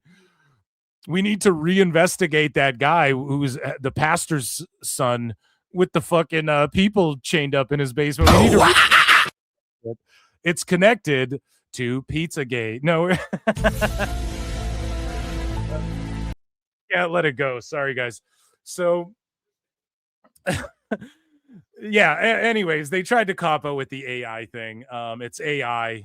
It's AI, man. Look, here's Hangman in a photograph with someone else. And then it's so funny because Hangman Page just confirms what your boy Philly Phil's saying and confirms that it's not AI himself in the interview with Alba. And none of these people will walk it back. And it would have been a good time for Hangman to go, yo, conspiracy theorists. That's actually me, and I'm not AI'd in the picture, and here's why. So speaking of the conspiracy theorist sickos, man, and the blue sky sickos, the thing with blue sky, and I've talked about this, is that a lot of these folks who just can't take the fucking heat on Twitter, they ran to blue sky. People who don't like to be fact checked, who found themselves being in the minority on a lot of these issues and having to block billions and millions of people to live within their bubble of cognitive dissonance, this fucking like trap themselves in this web of fucking validation and lies and virtue signaling bullshit and thinking they're morally superior to everybody else and intellectually superior when it's the opposite, because they're too emotionally immature to even handle opposing opinions. And I'm not talking like someone's hating, like, okay, I hate on Dave all the time. If him and Wrestling Observer and shit blocked me, fair game. You know, that's just balls in your court and you're fucking 100% right for doing that. That's what it's there for. It's a feature. You fucking use it. Bring yourself peace. But when you completely have been co-opted by motherfuckers like Tony Khan, who's out there, we've covered this. He's out there like telling Bixen Span to unblock sicko accounts because they're good dudes, people who have cheered on the Boston Marathon bombing. Tony Khan is there DMing. He's DMing with people who are fucking literally kicked off of Observer message boards. We covered this already on a sicko segment as well. And then publicly tweeting, yo, Bixen Span, unblock this guy. He's a good guy. What the fuck? And then you all just run to Blue Sky. And then this is what Bixen Span and these dudes spend their time doing. They go to Twitter. They keep their Twitters. They go to Twitter and look at what everyone's saying. Then they go and report back to Blue Sky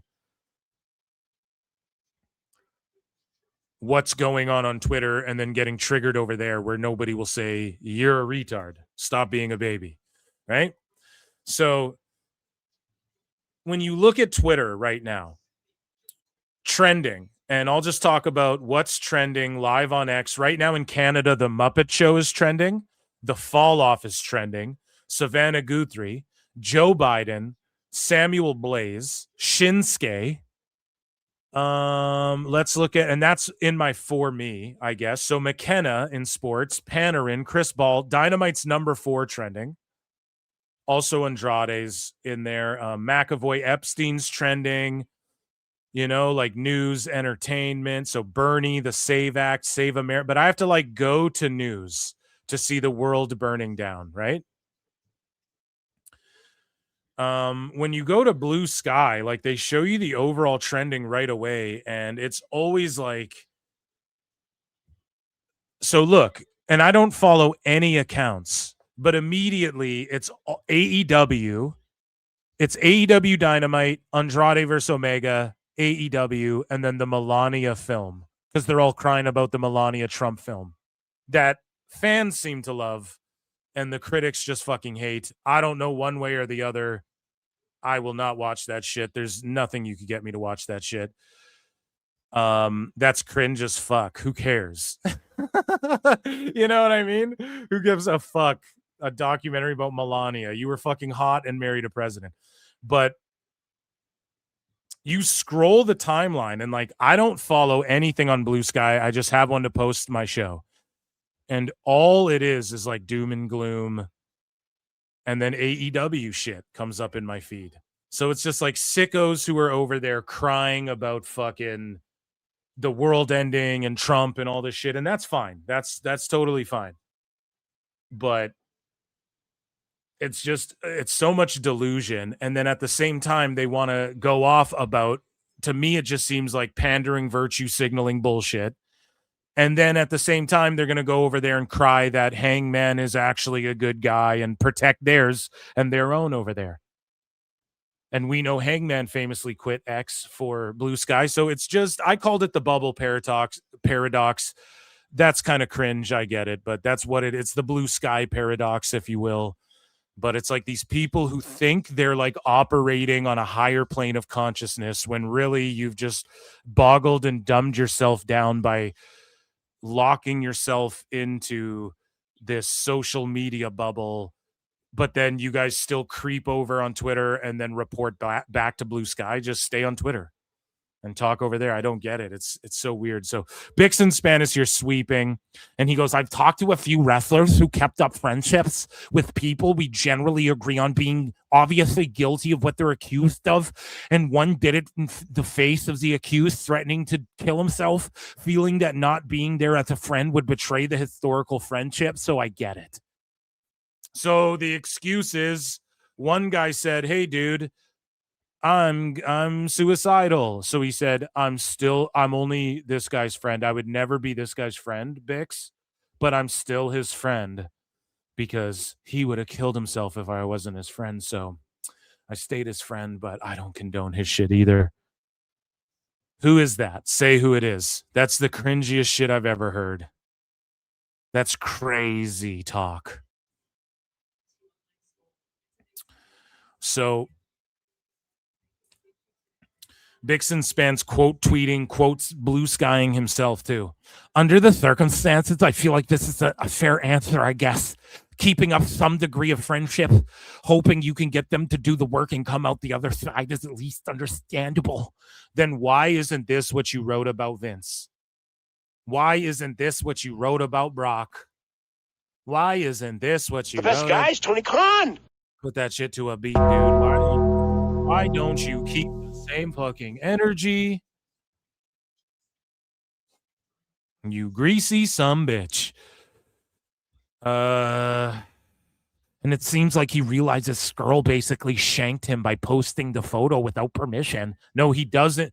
Yeah. Actually, it exposes that it's even worse than you thought. It exposes that Hangman's a phony fuck, but Bix is spinning it. Well, at least, he's kind of mad at him for blowing up his spot and showing everyone he's still friends with him, even though in the fucking interview he flat out says he doesn't want it to be misconstrued like he likes fucking Scurll, but it's not a play to protect his own image, and that's certainly not what that interview is. Fuck you talking about, moron. Ugh. So, yeah, dude, be friends with Epstein. As long as he hides it in the files, it's all good. I keep going back. I can't let it go. It's on my mind. I'm brain rotted with it. It's what they want. That's the psyop. It's what they want. Phil Marks now works for the deep state. So, moving along here, again, Bix just having a royal meltdown, picturing them huddled up with Heyman. So, listen, this is what he's saying about Roman and Punk and fucking Brock and all these guys, picturing them huddled up with Heyman, full John Lithgow visits the master thespian mode, acting. Seriously, why did he throw in that terrible fake laugh? It drags down his performance so much. Is that what he fucking said about Punk and Roman on this Raw? This is what I mean. These people aren't, what they are is they're activists who are fans of pro wrestling, but they're not good enough to make it in like the real, because they're fans of movies and shit too. For instance, John Lithgow visits the master thespian mode, acting. Like, these guys wish they could like review entertainment and politics and stuff, but they're too shitty to do it. So then they virtue signal in fucking pro wrestling. And a lot of people in politics do it in the entertainment space, but one step below that is fucking the pro wrestling journalism, quote unquote. Like, you guys, you're just agenda driven clowns standing for a certain company who's an internet. Tony Khan was a fucking internet sleuth, burner having, multiple account, fucking Wrestling Observer, Mark shit poster. That's what Tone is. So he's obviously down with all these motherfuckers, and they're just agenda driven, dude. So moving along here, Meltzer said, wow, I can't believe that David wrestling SVU investigator Bixenspan is a complete hypocrite, hiding out with his other buddies on Blue Sky. Say it ain't so, Bix. Say it ain't so. All those pics in the Epstein files make me sick. Oh, say it ain't so. Whoa, whoa. Andrew Skeets at B Sky says, yeah, whatever you think of the choices Hangman made, his loyalty to someone who he considered a friend was repaid with a knife in the back. Scurll is a total sleazebag. This guy, Wrestle Trash, says, think Hanger handled that as well as he could have, to be honest. Although to have kindness repaid by publish, holy fuck, man, this is mentally ill. This is mentally ill. This is mentally ill. Yeah, it's fucked that he like endorses this sicko dude, but you know it's more fucked up that he didn't hide this guy's friendship with him. Holy man, it's so ass backwards. It's so ass backwards with these folks. It's like, yeah, dude, you're friends with fucking Jeffrey Dahmer. How dare he post that picture, though? I mean, that's so shitty. It's all good that you like knew what he did, but you were friends, but that's not the shitty thing. Let's just like skirt it over to fucking Scurll because it's easy to hate on him. And this guy's got Hangman as his fucking profile. So who is this? You know, like this is fucking someone's burner. No. And then Bix and Span retweeted these shits, just sweeping for Hangman because it's one of his guys. And it just shows everybody rallying behind him, just proving everybody right once again that you guys are biased cunts. And so moving along here, Blue Sky. So Shorty Grizz Exploder, shout them out, says, Blue Sky FC more pressed at Party Marty for posting the photo than at Hangman for this statement. And that's true. That's so fucking true. Like for me, I feel like this is fair. Hangman fully acknowledged and talked about how he found out what happened. Doesn't shy away from how wrong it was. Yes, he literally shied away from that part. So you're lying and sweeping. Doesn't shy away, also acknowledged his friendship and acknowledges that people are right and justified to feel however they feel about it. That is the worst breakdown of that statement ever. This guy's like, we still haven't figured out what compelled Scurll to do that. He knew what it would do. So it's a conspiracy against AEW. What compelled him to post this picture? The fuck you talking about, stupid? Scurll's been trying to get back in the business forever. And he's friends with Hangman. That's what compelled him. And the power of Christ compels you all. Pastor Phil here fucking exercising you motherfuckers. Gotta respect the way he was straightforward with his response and seems like he understands why this could lose him fans. He completely was not straightforward. He danced around. Well, he addressed it at least, and Alba asked him the question. I mean, there should have been a follow-up, but this guy says, I've never been in this situation, still being a friend of someone who did something this bad. Okay, what are you fucking trying to... I swear, guys, I didn't know anything about it. I had nothing to do with it. I swear to God. Everyone's like, what? I never was on Epstein Island. Fucking 10 pictures of you on Epstein Island, dude. What's going on? This guy's saying it's an honest, well thought out response. No, it's the opposite of those things. He didn't even think it out enough to realize how hypocritical Hangman. He didn't even realize how hypocritical of it is in the same sentence to say, I'm not doing this to preserve myself, but like I'm making this statement to let everyone know not to misconstrue our relationship. Well, then let's say fuck it and you guys can construe it how you guys want. Fuck you. Then that would have been your response if you were trying to not do self-preservation, dude. You just been like, fuck it, but you didn't do that.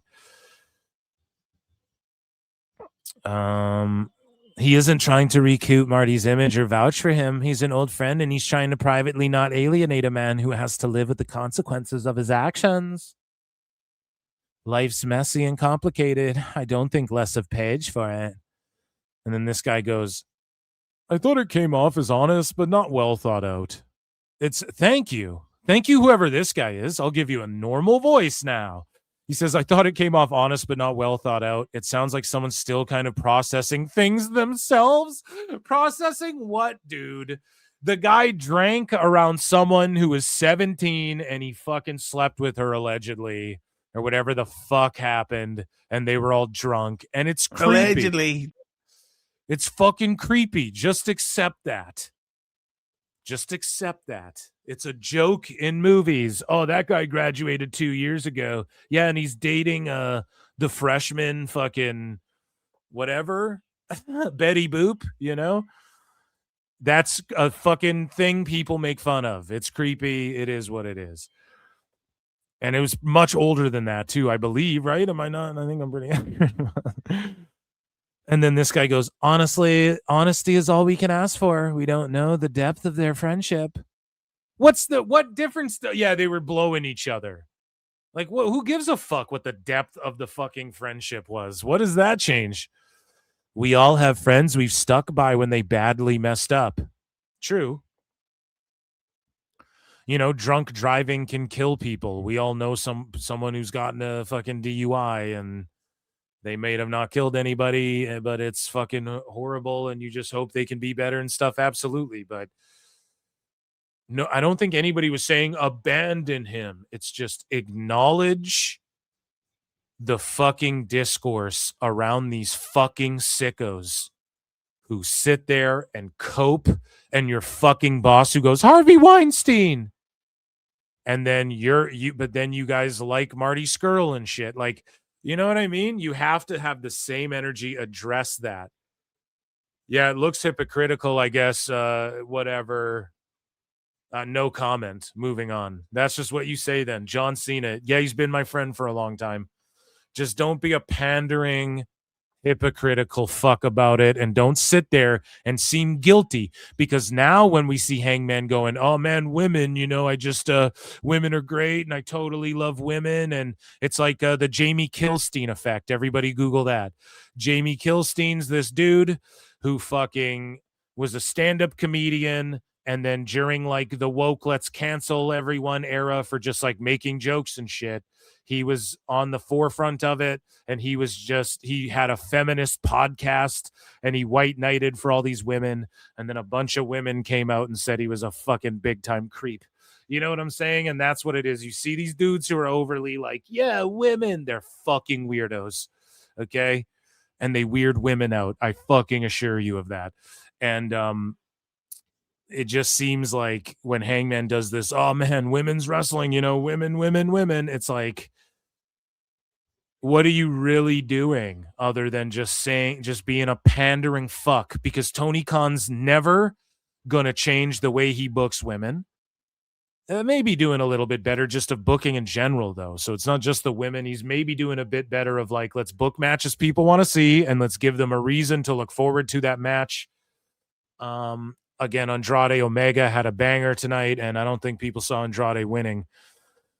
Maybe they did, but they're clearly running with Andrade. So Tony, like, you know, doing some things a little bit better, we're noticing here on these Dynamites, right?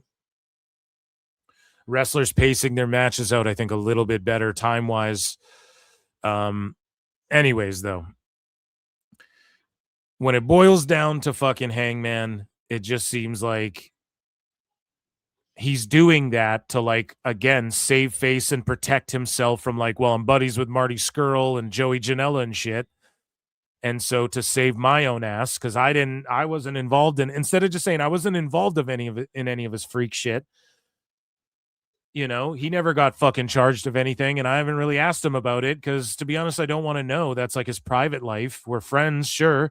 That only goes so deep. We're not out here tag teaming women together and shit. I don't know. Next question. That's how you answer that, but instead of that, he does the virtue signaling thing, and then he's like, whoa, you know, I'm not really his friend, but I'm his friend, and, like, I don't endorse him, and I don't want people to fucking take this the wrong way, but like, I love the guy, but hey, you know, this isn't me trying to save face or anything, I promise. But like, you know, he's a good dude. And I'll go to Cracker Barrel with him, but like, I don't like the guy, but like, I do like the guy, but let's just say it, dude. Say what you mean. And that, ladies and gentlemen, was like the Hangman sicko AEW news, sort of. Yeah. Sometimes in life you gotta be a hoe. Of the show, a couple of sickos in the show, some long segments today that have ruled, and today's been a really fun show. So let's get into actual AEW news, because there's quite a bit, actually. And ladies and gentlemen, youtube.com/@ProWrestleClips is where I'm live. If you're watching on X, there's almost 300 watching. Hit like, hit subscribe. Patreon.com/ProWrestleTimes if you want to support, or you can super chat in. I do bonus shows for 99 cents. They're drama streams. Sometimes they're throwback streams. They're botch streams. I do once a week. I do a member show. It's typically on Member Monday. And come hang out with your boy Phil Marks and the PWT universe and those. It's 99 cents to join monthly on YouTube, and they're well worth it. And then there's tons of bonus content and shit on Patreon as well. Thank you all for your support. Thank you for the support. What is chat saying my way? Here, let me fucking...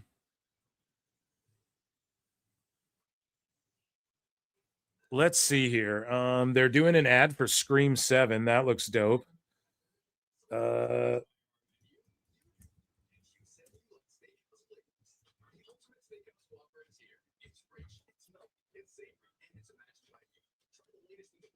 So moving along here, what's chat saying? Actually, sorry, let me check in with chat. I haven't checked. 613805 has been a member for 13 fucking months. Acknowledge me. And Rabid Wolverine LC Killer 17 for 2 says the sicko is giving me motivation to get 2K26. Yeah, just to support it for their hate on Hunter Hearst, dude. But here's the thing. 2K's fucking up, but that's another topic for like another show, I think. But 2K is kind of fucking up with the layout of like the DLC and all of that for the game. We're at 79 likes, guys. Run those fucking likes up to 100. Jesus Christ. Dino says, good shit, Phil. Hell yeah, dude. I'm crushing today. Today's been a great show. Calling motherfuckers out. Not really my style, man, but it's like we gotta fucking... I ain't playing around no more. I'm done with fucking... I ain't fucking pulling punches anymore, dude. Please no Jericho. Well, we already played Jericho. I'm waiting with bated breath. Phil Mark Cook Marks. Hell yeah. JJ, what's up? The Scream 7 popcorn bucket is stupid as fuck. I'd love to see it, dude. We gotta talk. JJ, we gotta do a fucking show, man. We gotta react to some movie trailers and stuff. Fuck. So Phil, add JJ. JJ, do you want a link? Do you want me to fucking add you? Let me get you a link, buddy, if you're chilling. Let me just see. You can jump in if you want to. I'm about to do some news and shit. I'm gonna fly through this AEW news. I'm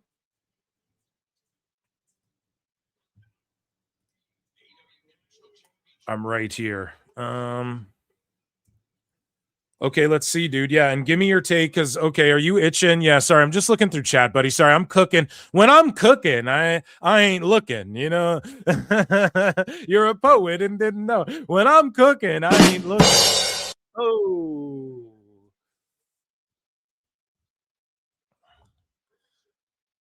When I'm cooking with facts, I'm not looking at chats. So go. Right? So I'll send you a link here, buddy. You can jump in if you'd like to.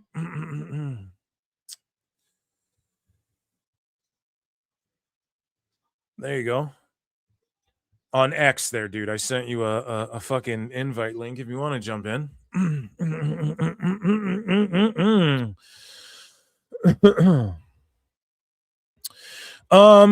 Cappylicious has been a member for 1 month. Thank you so much, dude. I hope you're enjoying the Member Monday shows. I hope you're enjoying them, dude. So Ricochet, once again, proving that he thinks the world revolves around him. We're about to talk about Fingershay, guys. So if you're tuning in for that, it's the right time because we are about to get into that. And Tony Khan rewarding him with a main event instead of doing the right thing.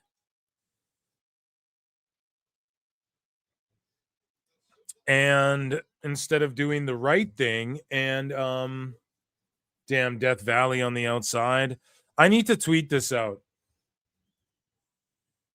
Tony Khan rewarding. The right thing would have been Andrade Omega main event. Or no. Is there still a match with Brody King? I'm tripping. Whatever the fuck. Okay, so yeah, this isn't even the main event. So yeah, they're going overrun like half hour, I think, or something, right? Am I off on my maths there? I'm no mathematician.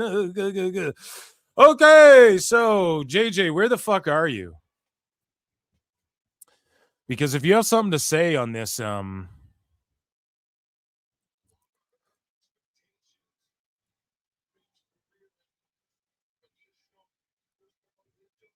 holla at your boy Phil. Because if you have something to say about this Scurll Hangman shit, I'll let you say it before we move on to AEW news.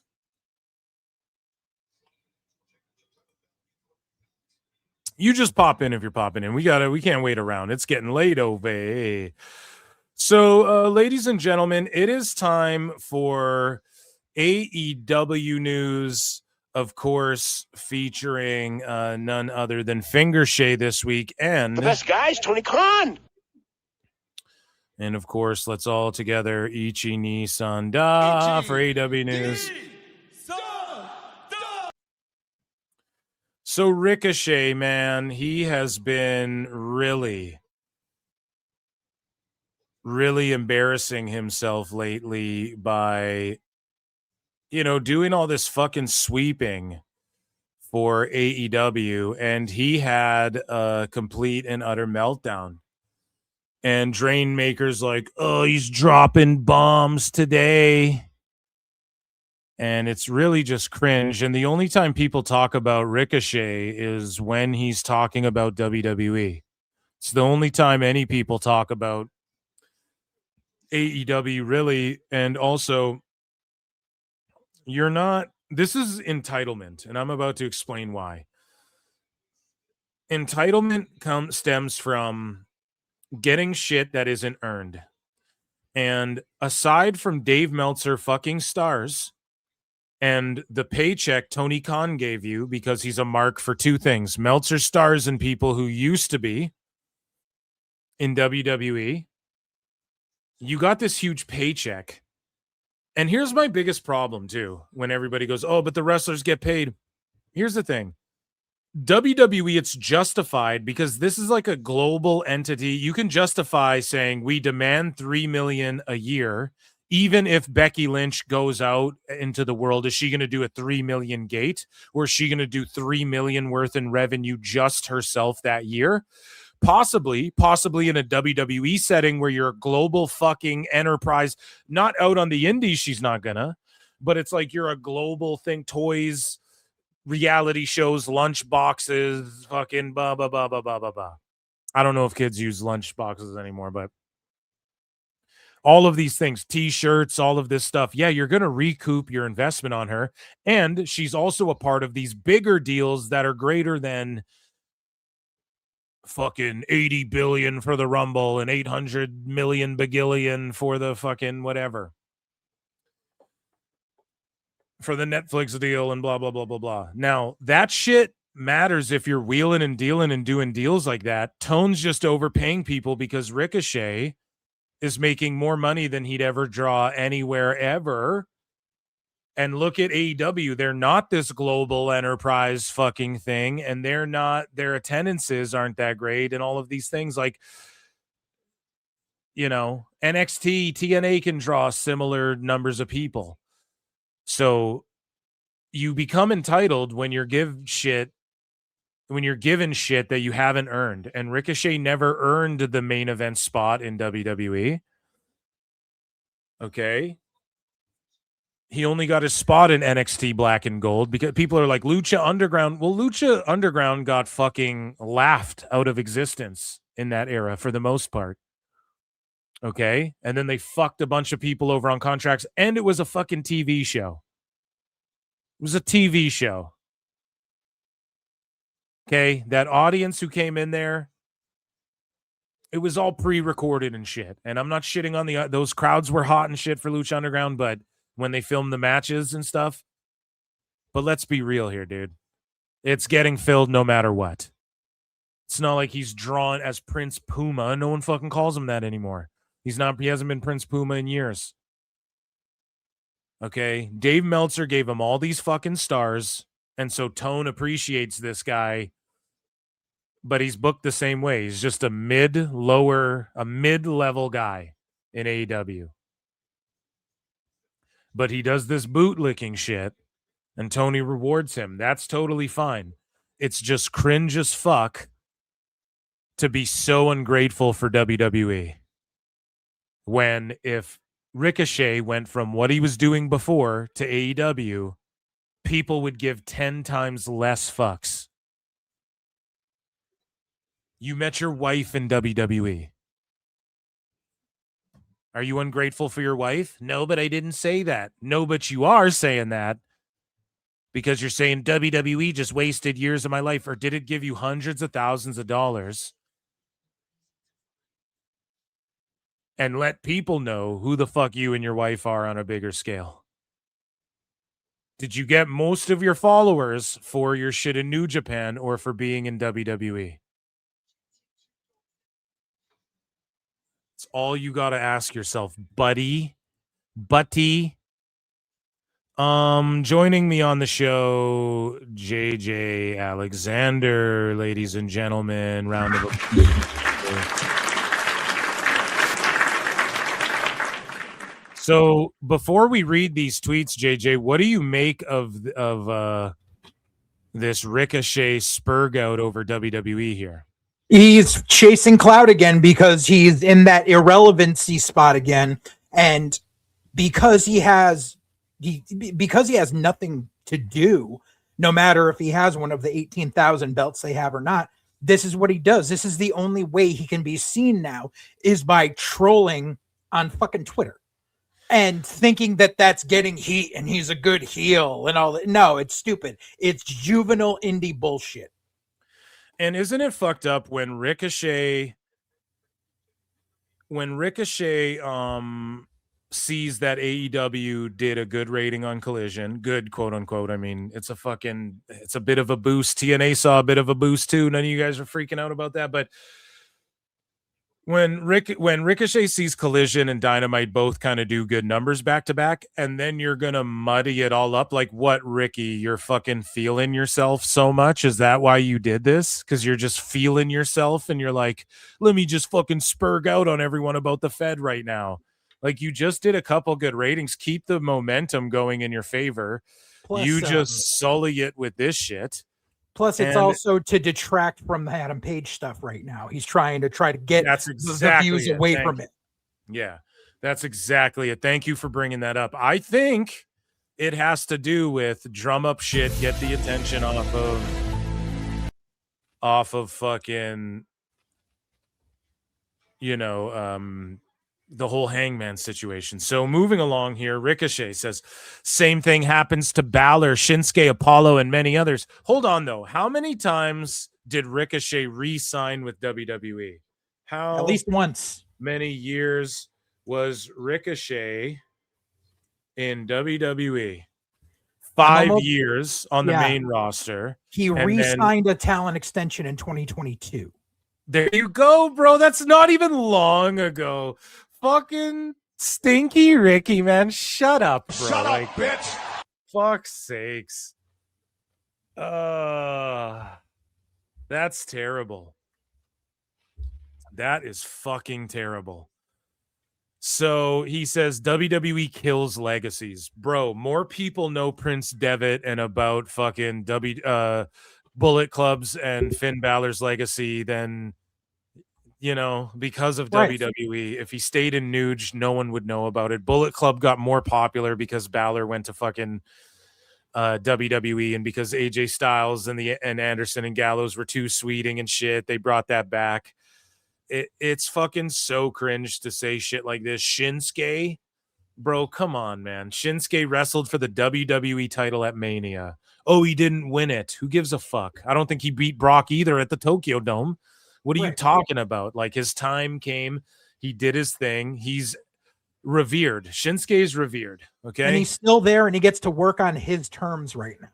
Yeah, dude. And then you have a guy like Balor who's about to have a phenomenal, and they all re-signed multiple times, multiple extensions. Finn could have walked into fucking AEW and took all of Tone's money.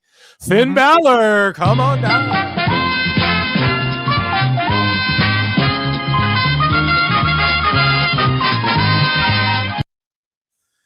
And so Ricochet just coping here, goes, WWE kills legacies and love of the sport. It's what they do best. I do feel this way, and many others do as well. That company kills the love, and you end up being a shell of who you were and going through the motions. Yeah, I would say young people who think they know better. I would say entitled fucks like you. And I would say like an ungrateful fucks. And I would also say, in the Vince era, for sure, there was that. Ricochet was there during a messy era.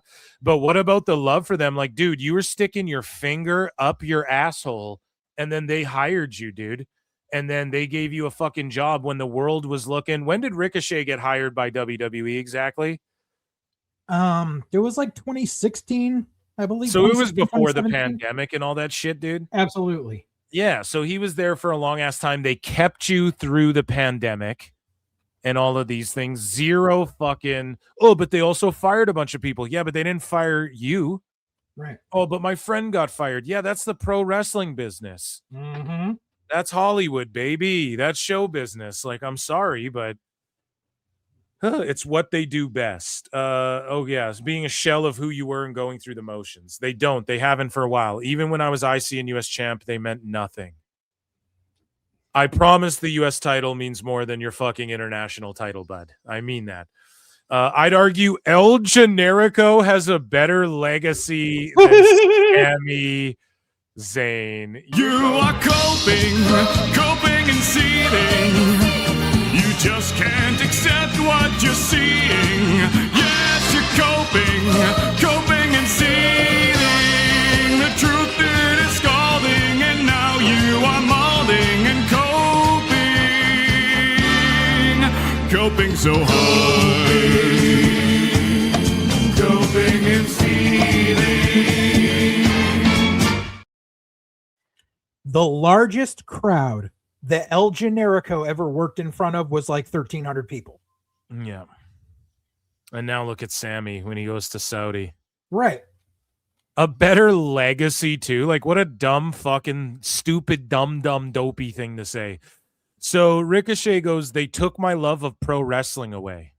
I'll never forget how I felt walking into work every week, and that platform was only to make others look good at my expense. Oh my God. Do we have any sad fucking music we can play? And that platform was to only make others look good at my expense.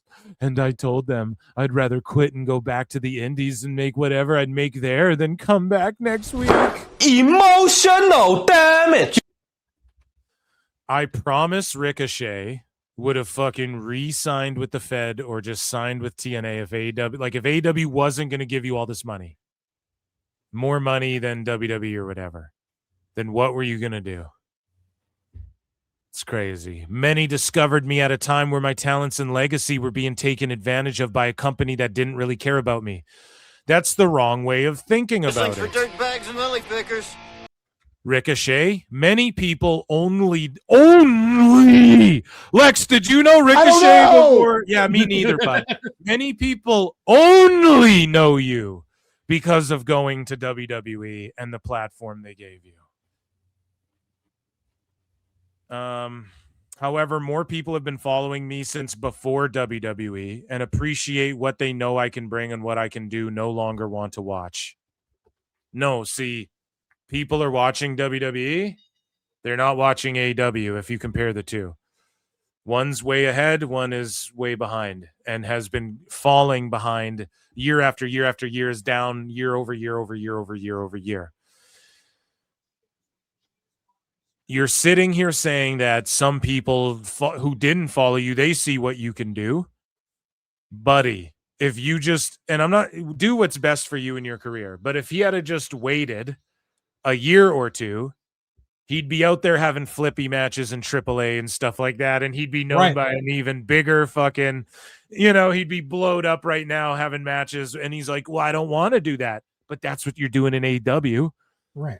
Well, that's what you're doing in AEW. You're wrestling, it's smaller crowds, and when they go to Mexico, you're going to be all over that shit, and when they go to fucking Australia, you're going to be all over that shit, and WWE's doing that same thing, just in front of bigger crowds. So what are we really talking about? He could be killing it with people like Dr. Wagner Jr. and killing it with the upstarts coming through Evolve and everything. Like, imagine what if he had stuck around working with like Sean Legacy, like, or even Javon.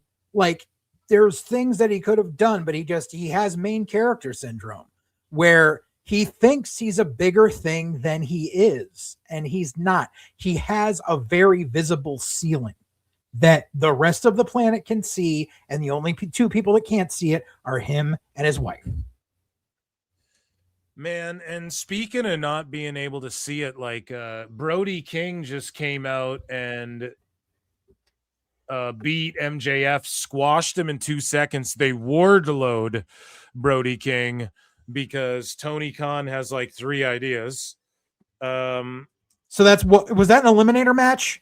Yeah, so it was an eliminator match, not a title match. It's official. I think at Grand Slam Australia, they are going to put Brody versus MJF, and now Andrade's out there getting in Brody's business, and it's all building up to a 3-way, or even possibly a 4-way with some other guys. Right.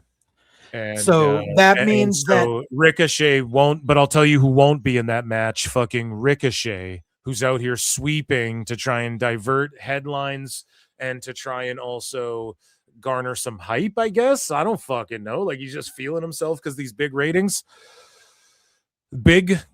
quote unquote, that they've been having. You know what I'm saying, dude? Yeah, no, they had one up week, and I told you, I said bookmark this. When the ratings go down this week, Meltzer's going to blame the Muppet Show. I'm telling you right now.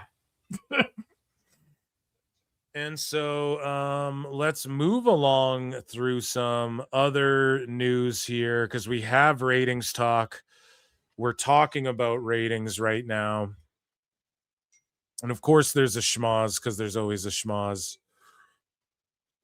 Correction. While AEW Dynamite does not air on television in Saudi Arabia, you can watch it via the Paid Stars Play app. Thanks to everyone who passed that along, which had 2.3 million subscribers as of December 24. So if you're Dave, you're like, oh, 1 million people watching on the fucking whatever app in Saudi Arabia, Brian. We also have, what else do we have here? Last week's episode of Dynamite garnered its lowest audience of the year so far. So this is why they had, a great rating and a big bounce back. It was the fucking bounce back from the lowest rating they've done in the year so far. And I know it's only a month in, but it's like, come on, man. And so they did 400, and we'll just round it up, 500K viewers. And the prior week, they were down 5% from the prior week. Who gives a fuck? The show is hot. You're hot, then you're cold. This week, we'll see what they do with that shock overrun. I guess they didn't have the 15, 30 minutes or whatever to do the goddamn overrun. But Collision scored its best audience for its regular time slot since last April for this past Saturday's episode. Collision averaged 492K viewers, up 94%.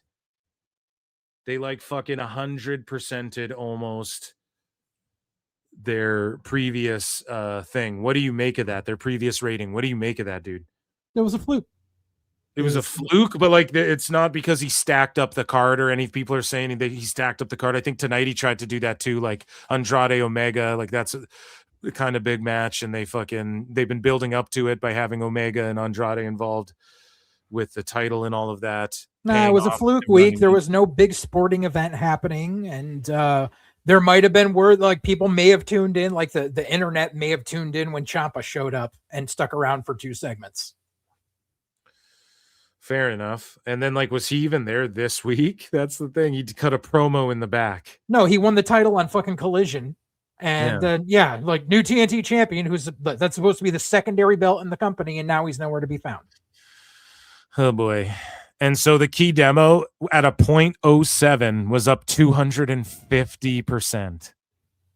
Like, what the fuck? How bad is that rating? It's a 0.07. But good that they doubled up their shit, but like, how? Why? I don't know. These are still abysmal ratings year over year. And people want to say that doesn't matter, but it does matter because there's zero indication anywhere else that they've increased their ratings in any other capacity. Right. They're celebrating 600 and change. Like that's you shouldn't be celebrating that. And again, the week before it did its all-time lowest 18 to 49 rating. So it increased by 250% after doing its all-time lowest. Right. So you can't celebrate that. You're like, yeah, it was a good bounce back from the last shitty week. You know? So Collision scored a 0.02 in the key demo. Ooh, the lowest in show history for numbers that were made available. Mm-hmm. God damn. And Collision averaged 253K viewers per spoiler TV via WrestleNomics. So now with Nielsen, everybody's just scrambling to figure out the ratings. Again, I told you guys this rating shit was going to get kind of boring and like shitty. It's fun to talk about the TNA ratings compared to these ones. I think a little bit more right now. WWE, they're in a league of their own. I ain't trying to hear Dave Meltzer talk about fucking, oh yeah, they're doing raw numbers and stuff. That's just a complete and utter lie. Oh my God, it's the greatest thing I've ever seen. So yeah, Collision then the next week did its best audience for its regular time slot, and we covered that. Also, we have more ratings talk here in Grand Slam Australia. So in Sydney, it'll be 2.5 hours, airing on TNT and HBO Max from 8 to 10:30, making the Collision episode 30 minutes longer than usual. And that's their Grand Slam Australia Collision, and then Godzilla versus Kong on right after. Right on. I'm on the last episode of Monarch Legacy of Monsters. Oh, that show was so good. Dude, it's so good. I love the Monsterverse so far. And so moving along here, I just want to see. So Triller TV had a single customer, All Elite Wrestling, a customer of Triller TV, which accounted for approximately 24% and 19% of Triller's consolidated revenue, respectively. So this thing came out about Triller and AEW. And so as of December 31, 24, Triller had one customer that comprised approximately 20% of consolidated accounts receivable. As of December 31, 23, Triller had one customer that comprised over 27% of their consolidated accounts receivable during this year ended December 31 and 23. This is written by they had 4 viewers. Triller had a single customer, AEW, which accounted for 24 and 19% of Triller's consolidated revenue both years. Yeah, Triller like went out of biz and was garbage. So that's how little amount of people were watching through Triller is the thing. So both years, I think what this means is in 24 and 23, 24 and 19%, a quarter of their business was AEW. And yeah, that is disappointing to say the least. They owe me money. Yeah, Dynamite rating, they did a 653,000. That was for Andrade versus Swerve. And then, of course, Ciampa's big debut, a 0.09 in the key demo. So you just chalk that up to it was an anomaly. Yeah, absolutely. Okay, fair enough. So Raj Giri says, just to clear up some confusion out there, Dynamite did not average 300K viewers last week with a 0.04. That number to the left is household ratings. So now like these household ratings and Programming Insider, it's confusing people with the whole Nielsen thing and everything. So shout out Raj Giri for doing the Lord's work and keeping up with it. Yeah, so they averaged 653K viewers, up 31%, 0.09 in the key demo. And Dynamite was 16 for the night in primetime on cable, which wasn't it number one. So new Triller financial report reveals AEW's impact on their business. No, it didn't reveal the impact because they went out of fucking business or transformed into some other shit or rebranding. I forget what they did. AEW left them, but they accounted for a quarter of their business. I mean, I guess it is their impact, but you need to qualify whether it's negative or good. I would say there, Dave, you're lying by omission a little. Not lying, but just omitting things that add a little bit more context. So Collision, this is January 28th, though. It scored its all-time lowest key demo rating. We covered this, and it was the lowest in show history for numbers that were made public. And again, Claudio and Roderick Strong, unfortunately, were stuck on that show. But Fight Triller TV provided some insight into the importance of AEW to their business. Through AEW Plus subscription, AEW accounted for approximately 19% of Triller's consolidation revenue in 23, $10.3 million, and then 24% in 24, which is $6.6 million. So do you believe that AEW accounted for directly $10.3 million of Triller revenue? So is that gross or net? This is what I'm fucking saying, man. And Triller, okay, is Triller out of business? I don't think it is. I know they got declassified from the NASDAQ. This is what I'm saying, man. They had some crazy shit. No, Triller's not out of business, but the company is facing significant financial and regulatory challenges. The parent company, Triller Group, was delisted from the NASDAQ stock exchange in December for failing to file required financial reports. So all of a sudden they're going, man, AEW, who left us, they fucking accounted for 10 million of our business. Or are they hiding it with the ugly redheaded stepchild you hide under the stairs like Harry fucking Potter, and they're just hiding it away over there and fucking with not revealing real financial shit, and this is just a goddamn lie, and they were just able to mark Tone in because he's a fucking money mark, and they were taking more money from him probably than that's what I'm wondering is that 10.3 million, is that gross earnings from the pay-per-views, or is that the rights fee that AEW paid to be listed on there? Because that's where you had to go to get the AEW pay-per-views. If you weren't going through your cable provider, was Triller before they decided to start doing Prime and Bleacher Report and everything. Well, you could do Bleacher Report, but Triller was for people that didn't use Bleacher. So that's why you have to find out if that's an amount that was coming in revenue, or if that's a rights fee that Tony was paying them. So AEW contributed an estimated $10.3 million, accounting for about 19% of Triller's total consolidated revenue of $54.1 million. The revenue dropped to approximately $6.6 million, but this accounted for a larger share of Triller's consolidated revenue. The decline in AEW related revenue for Triller. Okay, so listen. Okay, so it's revenue. So that's pay-per-view. Exactly. Buys. And then listen to this part. The decline in AEW related revenue for Triller TV in 24 is linked to AEW expanding its digital pay-per-view options by partnering with other platforms like YouTube and pay-per-view.com. Right. I think people want to go Nielsen's fudging the numbers. I think Triller is for sure.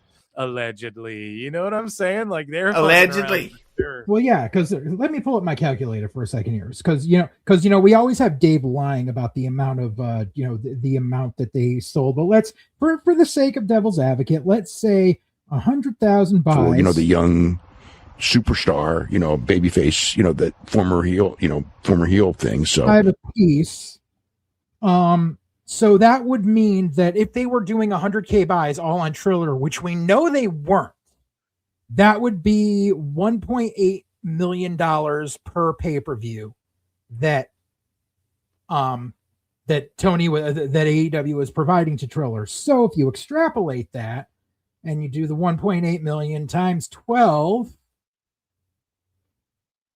technically that would be $21 million they would be providing to Triller in a calendar year.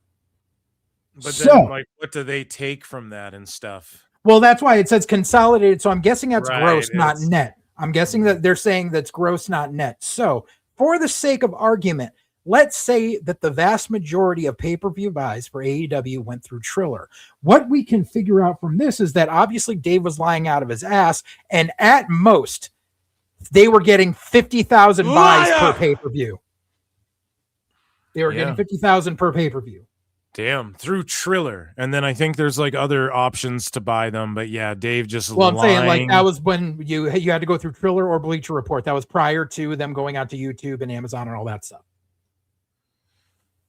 Damn, dude. So what else do we have here? I think that's all the ratings and revenue talk and all of this stuff. We have a lot to go through. So things that have just been happening in AEW on the show. Tommaso Ciampa arrived in AEW, which made headlines. He won the TNT title. He brought back the old TNT title that we saw tonight. He beat Mark Briscoe, and I think it was the right move to just slap the title on him. Fuck it. But I just don't know what it's going to really do for the company. Like, he's just going to have bangers. I'm not the biggest Ciampa fan. DIY, I don't really care about either of those guys. So I love Tom. I've known Tom for a long time. The first match I ever called on live commentary was a Tommaso match back when he was still Thomas Penmanship. So I've known him for a really long time, and I love the guy, and I'm happy that he's getting paid. And I understand that he wanted to do something different while he's still got time left, because, you know, he's had a couple of neck surgeries, so he knows that he's on borrowed time. I'm just really, really worried for him. I'm really worried that something bad's going to happen in AEW, and I don't want something bad to happen to him because I love the guy. Yeah, but I don't want him to, you know, be watching Willow grow up, you know, from a wheelchair. I don't want him, you know, walking, you know, not being able to walk her down the aisle in another, you know, decade because of some stupid fucking apron bump spot in front of a crowd of 800 people on a random ass fucking Dynamite. Yeah, dude, and I loved Ciampa in NXT, and people always go to, he peaked in Black and Gold, and I don't even want to say that, but as far as like, who knows, maybe his peak's higher in AEW, but in NXT Black and Gold, he fucking ruled that heel turn. And when he was carrying around Goldie and he was ripping the fucking canvas off, and him and Gargano were feuding, that was awesome. When DIY was crushing it down there, having tag matches, it was more like a super indie developmental type of situation they were in, and that ruled. That was amazing. Was he in the Cruiserweight Classic? I can't remember. He was like in the Dusty Rhodes Classic. That's how he started. He dropped weight because he was hovering around like 235, and he went on a serious regimen to drop down to that 205 just so he could do the Cruiserweight Classic. Yeah, so there you go, man. He was awesome then, but on the main roster, they just kind of like put DIY together, and I was like, fuck me. And I'm down with Ciampa, like WWE signing people. Where's he gonna go? TNA or something? Just go get a bunch of money from AEW. But yeah, you know him personally. You don't want to see him hurt his fucking neck or something. Right. Ciampa says this: his decision to sign with AEW. He says, if I wrestled in the 90s, I'd want to be a part of ECW.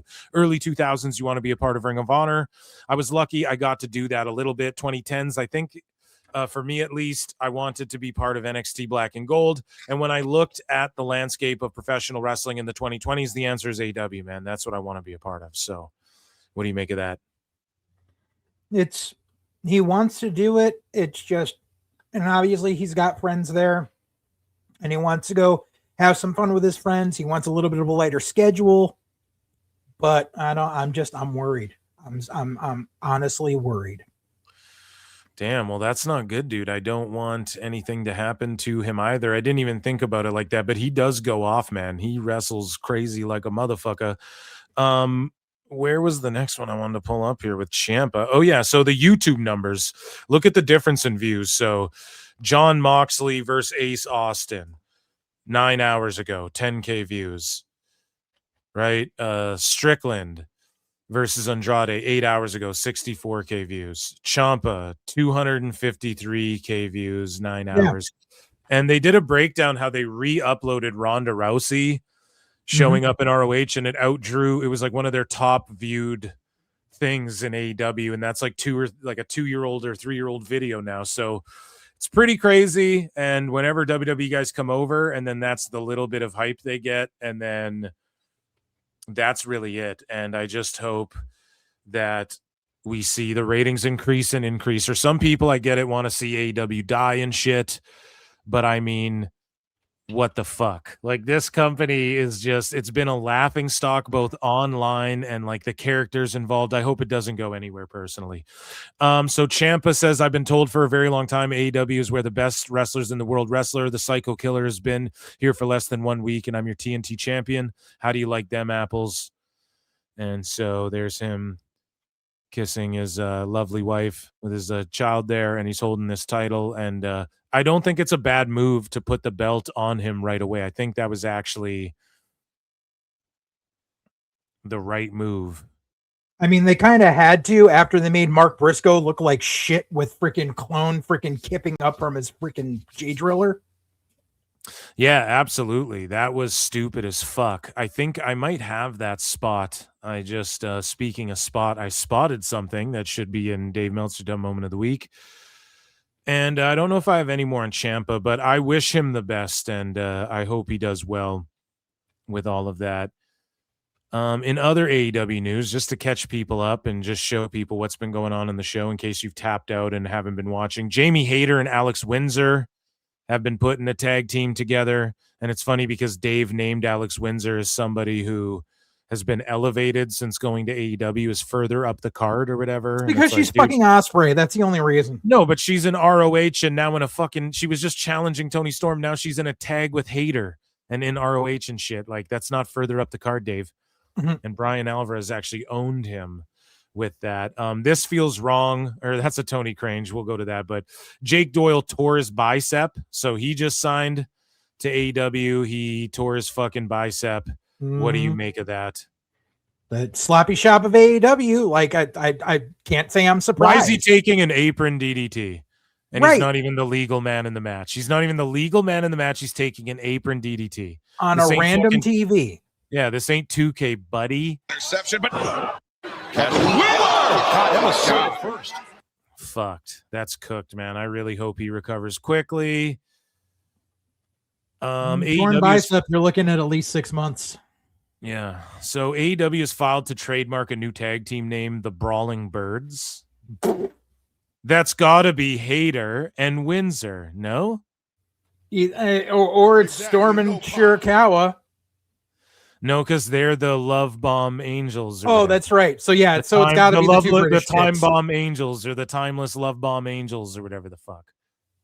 So I don't know who that is. Oh, I'm sorry. I had a super chat here I didn't see for a while. I'm not a shark. I'm a man.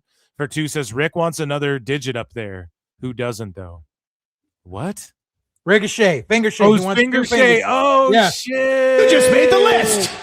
That's funny, dude. Rico, yeah, dude, he does, man. I don't know. I didn't watch those videos. Me neither. We're doing that on Patreon. No, just joking. That's fucked up. Yeah, we're gonna side screen finger Shay and Tessa taking a shit. Oh God. Oh God. So the Brawling Birds. Speaking of birds, Samantha Irvin says pairing with Ricochet will be historic. And then she's like, well, we're not teaming up in wrestling and shit. It won't be. I don't know why she doesn't understand either. You two are fucking delusional. You don't get it. If she's not in WWE, people don't care. It's going to be like when Brandy Rhodes showed up in AEW and was, or like in front of the WWE fans, they don't give a fuck, you know? And so Samantha Irvin will be essentially the same thing. She's going to come out there. People are not going to care. And I don't think it's going to get the heat they think. And they think they're being slick. Like, we know you're just going to be in AEW together and be his heel manager and cut promos healing on everyone. We already know. And the thing is, we don't know if she can cut promos. Like, yeah, she was a ring announcer and she was a singer. It doesn't mean she can cut a promo.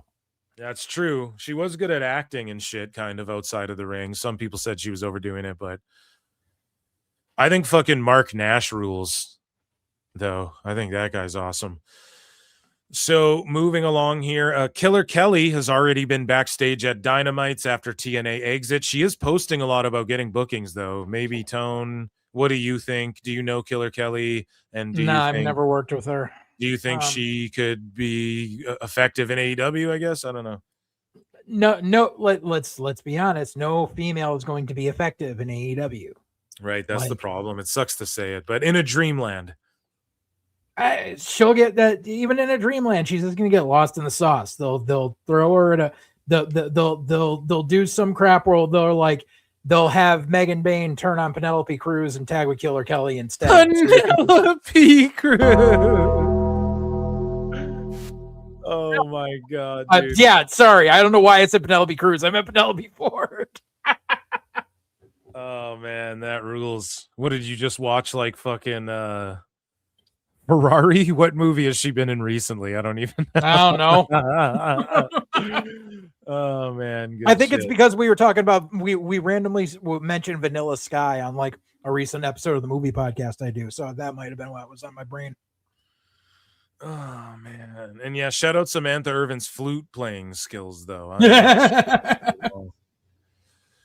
So in other news, Samoa Joe's no contact injury is legit. He isn't out because of the third season of Twisted Metal, but they gotta be filming that soon. They gotta be starting it soon. Maybe they're in pre-production right now, but hopefully he heals up and is good. Like, I'm not saying he's doing it right now. We know there'd be fucking reports on it, but it's gotta be soon, which is not in production currently. Yeah, so pre-production. Samoa Joe, though, killing it, and hopefully he's okay, man. Drops the title, dips out. I don't know.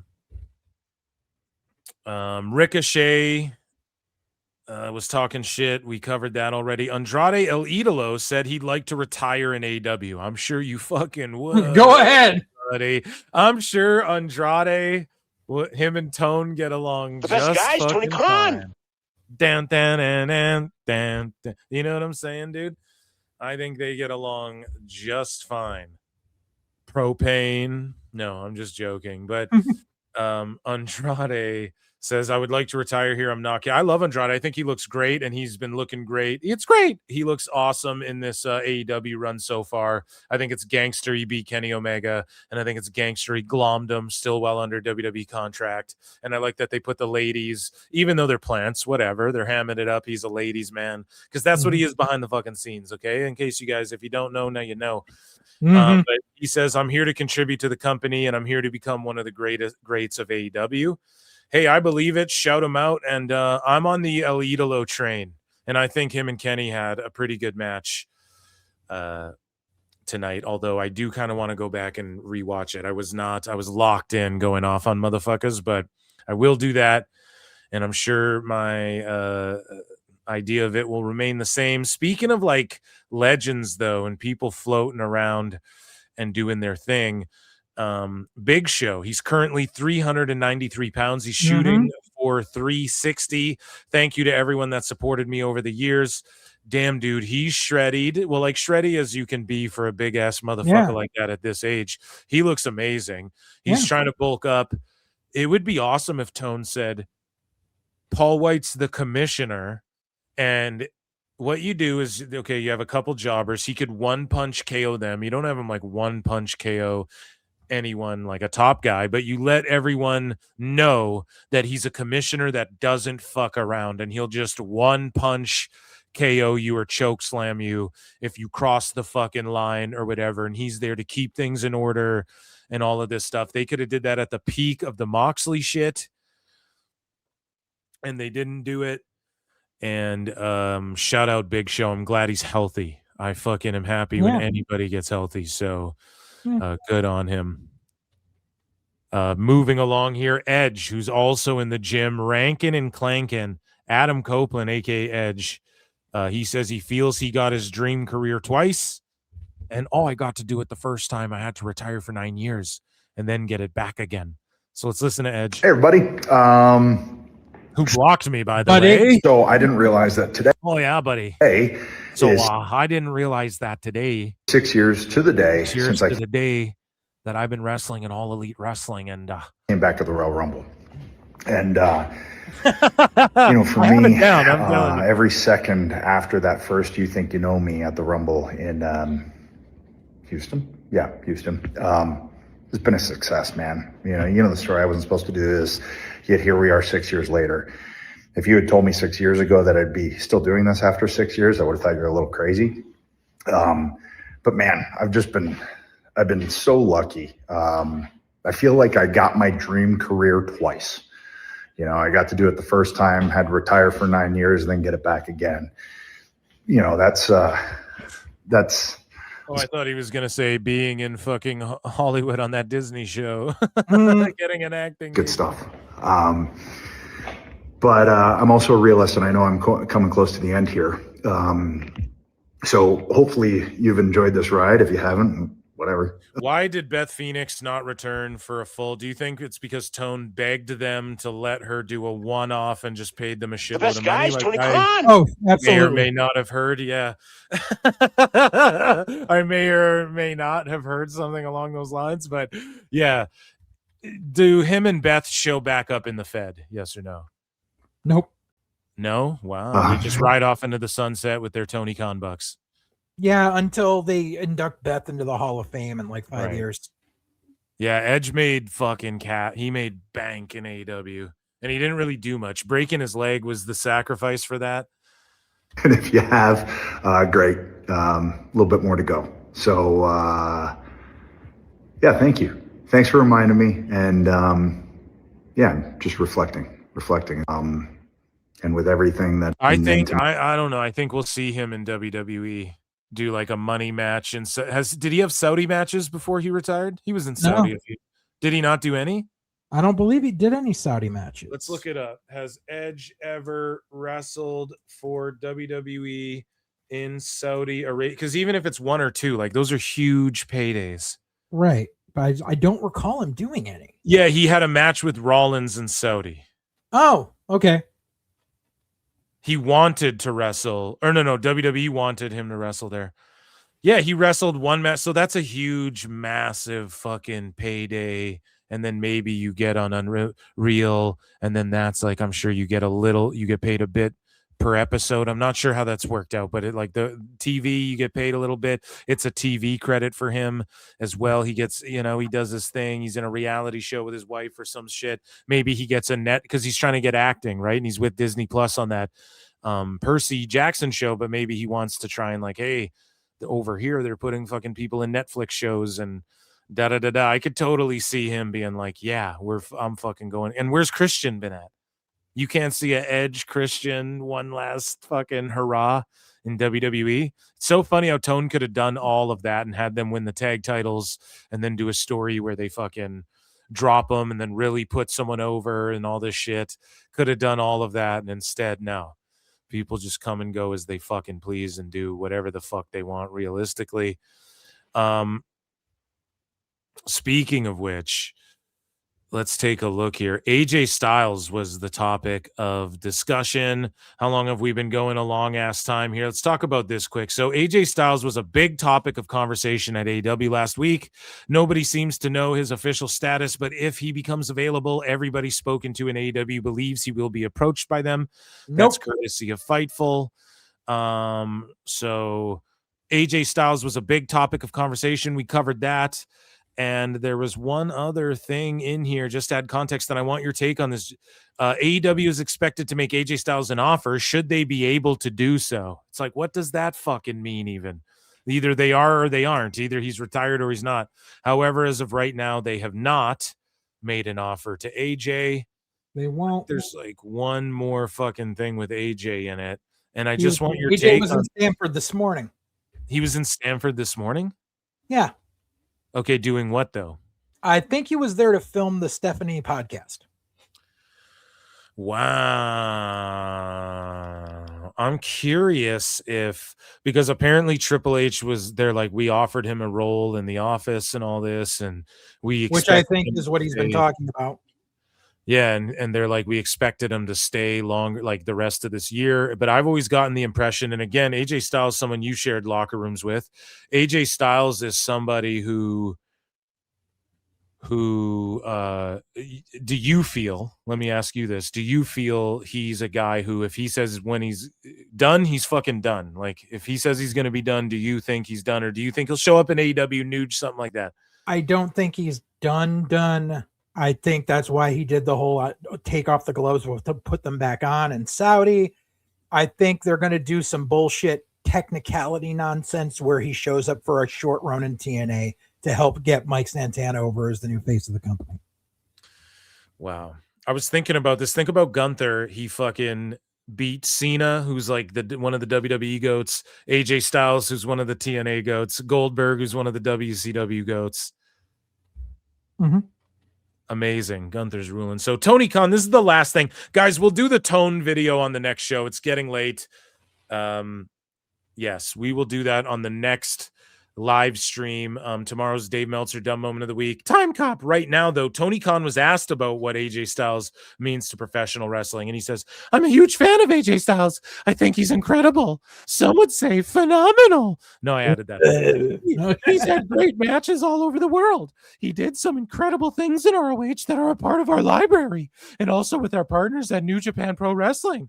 He was involved in some of the all-time greatest matches. His match with Minoru Suzuki is one of my all-time favorites, and he's had great matches with multiple companies all over the world. He's never been in AEW before, but certainly with a lot of promotions we work with, and of course in ROH, he has a great history. Yes, none of which belong to you, Tone. Right. Shit that you weren't a part of, bud. He's one of my all-time favorites. Just personally, in my opinion, I think he's one of the greatest wrestlers ever. So I have only the highest praise for AJ Styles. Now that makes me think he's going to roll out the fucking ring.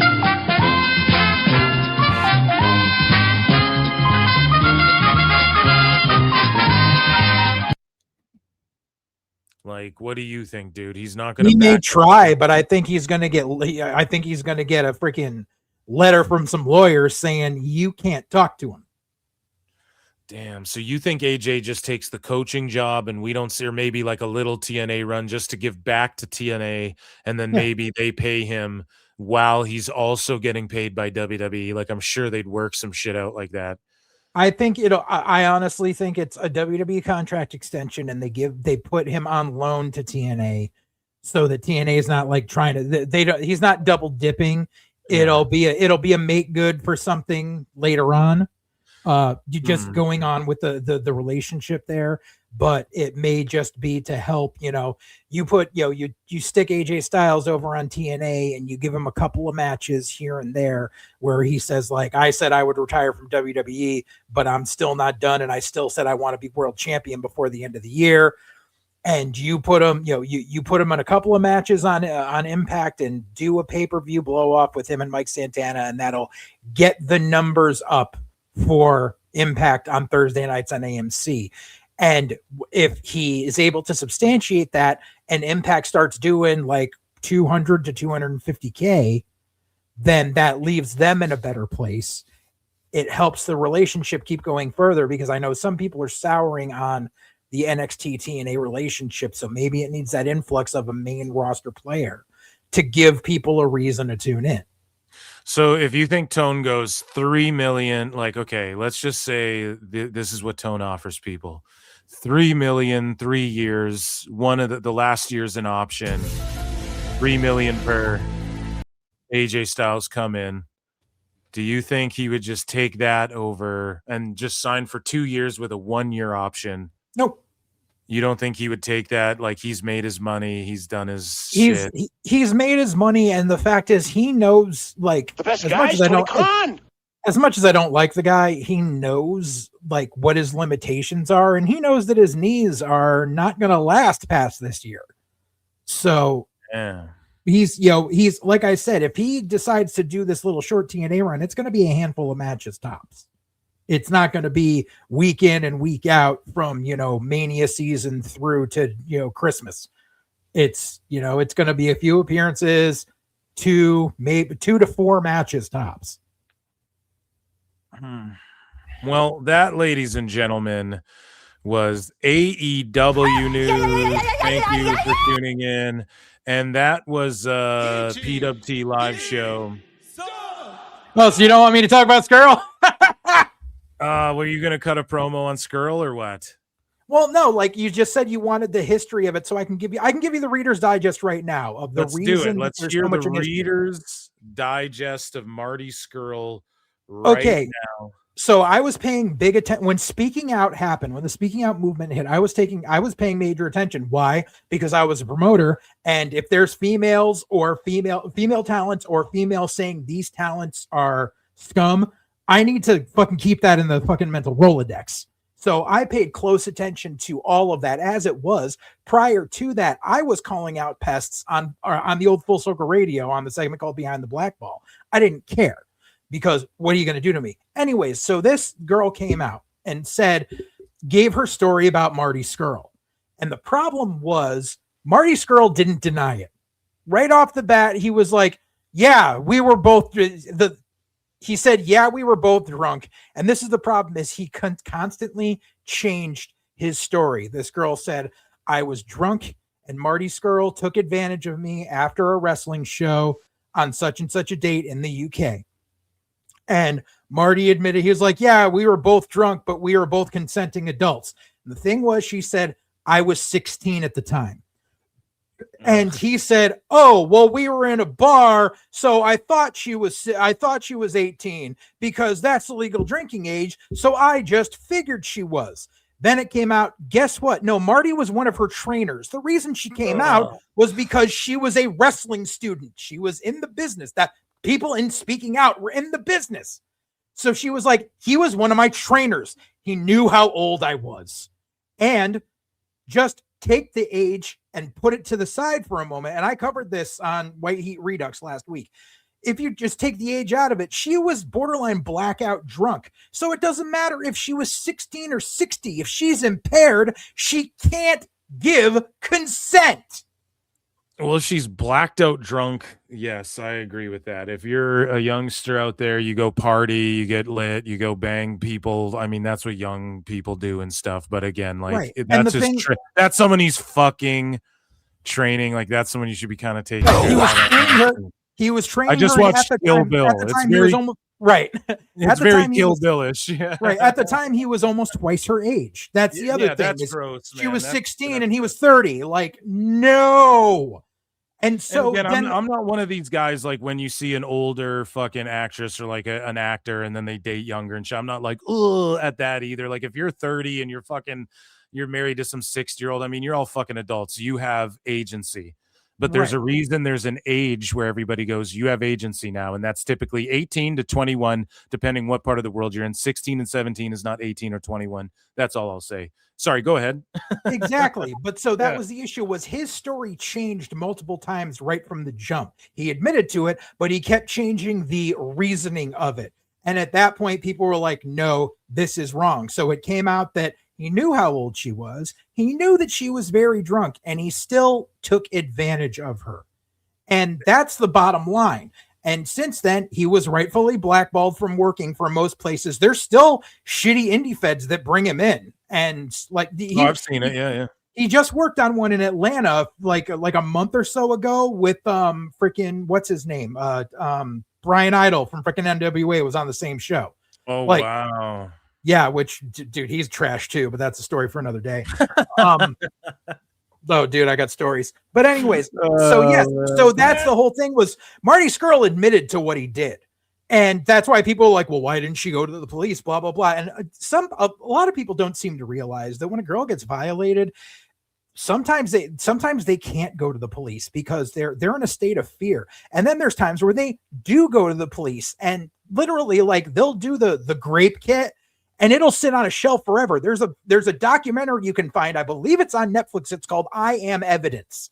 And it's literally about all of these SA victims who have gone, reported this stuff, done the kit, and the kit just sits on a shelf for years. That's cooked, man.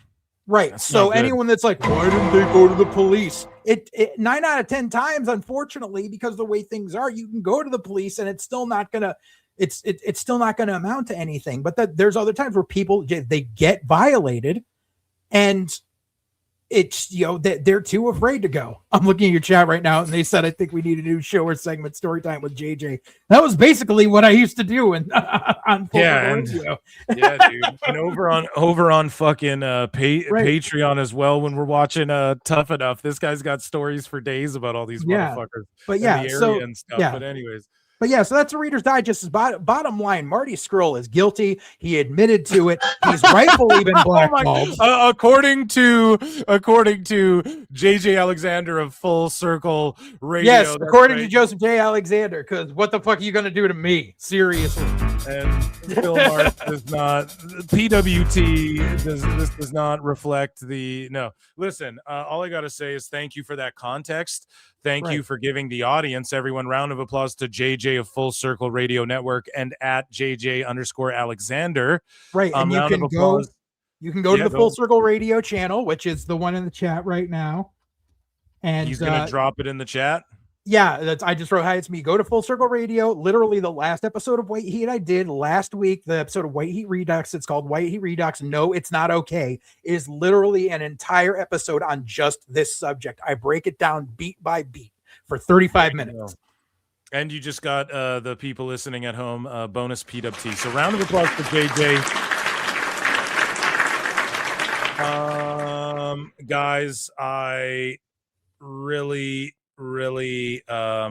appreciate you guys so much for being here. We've had some great turnouts. What can I say? Just check out Patreon, guys. I really implore you. I put a bonus episode of Dave Meltzer Dumb Moment of the Week up there. We go through his best friends. Shout out to my friend here, JJ. Appreciate you, all of my friends, the PWT universe. And yeah, guys, I don't know what to tell you. Like, don't be creeps. Take care. Be good to each other. Be good to yourselves. Be good to each other. Drink lots of water. I'll see you guys for Sicko Saturday. But first, I'll see you tomorrow, Time Cop, for Dave Meltzer, Dumb Moment of the Week. And yeah, just be good, guys. Peace.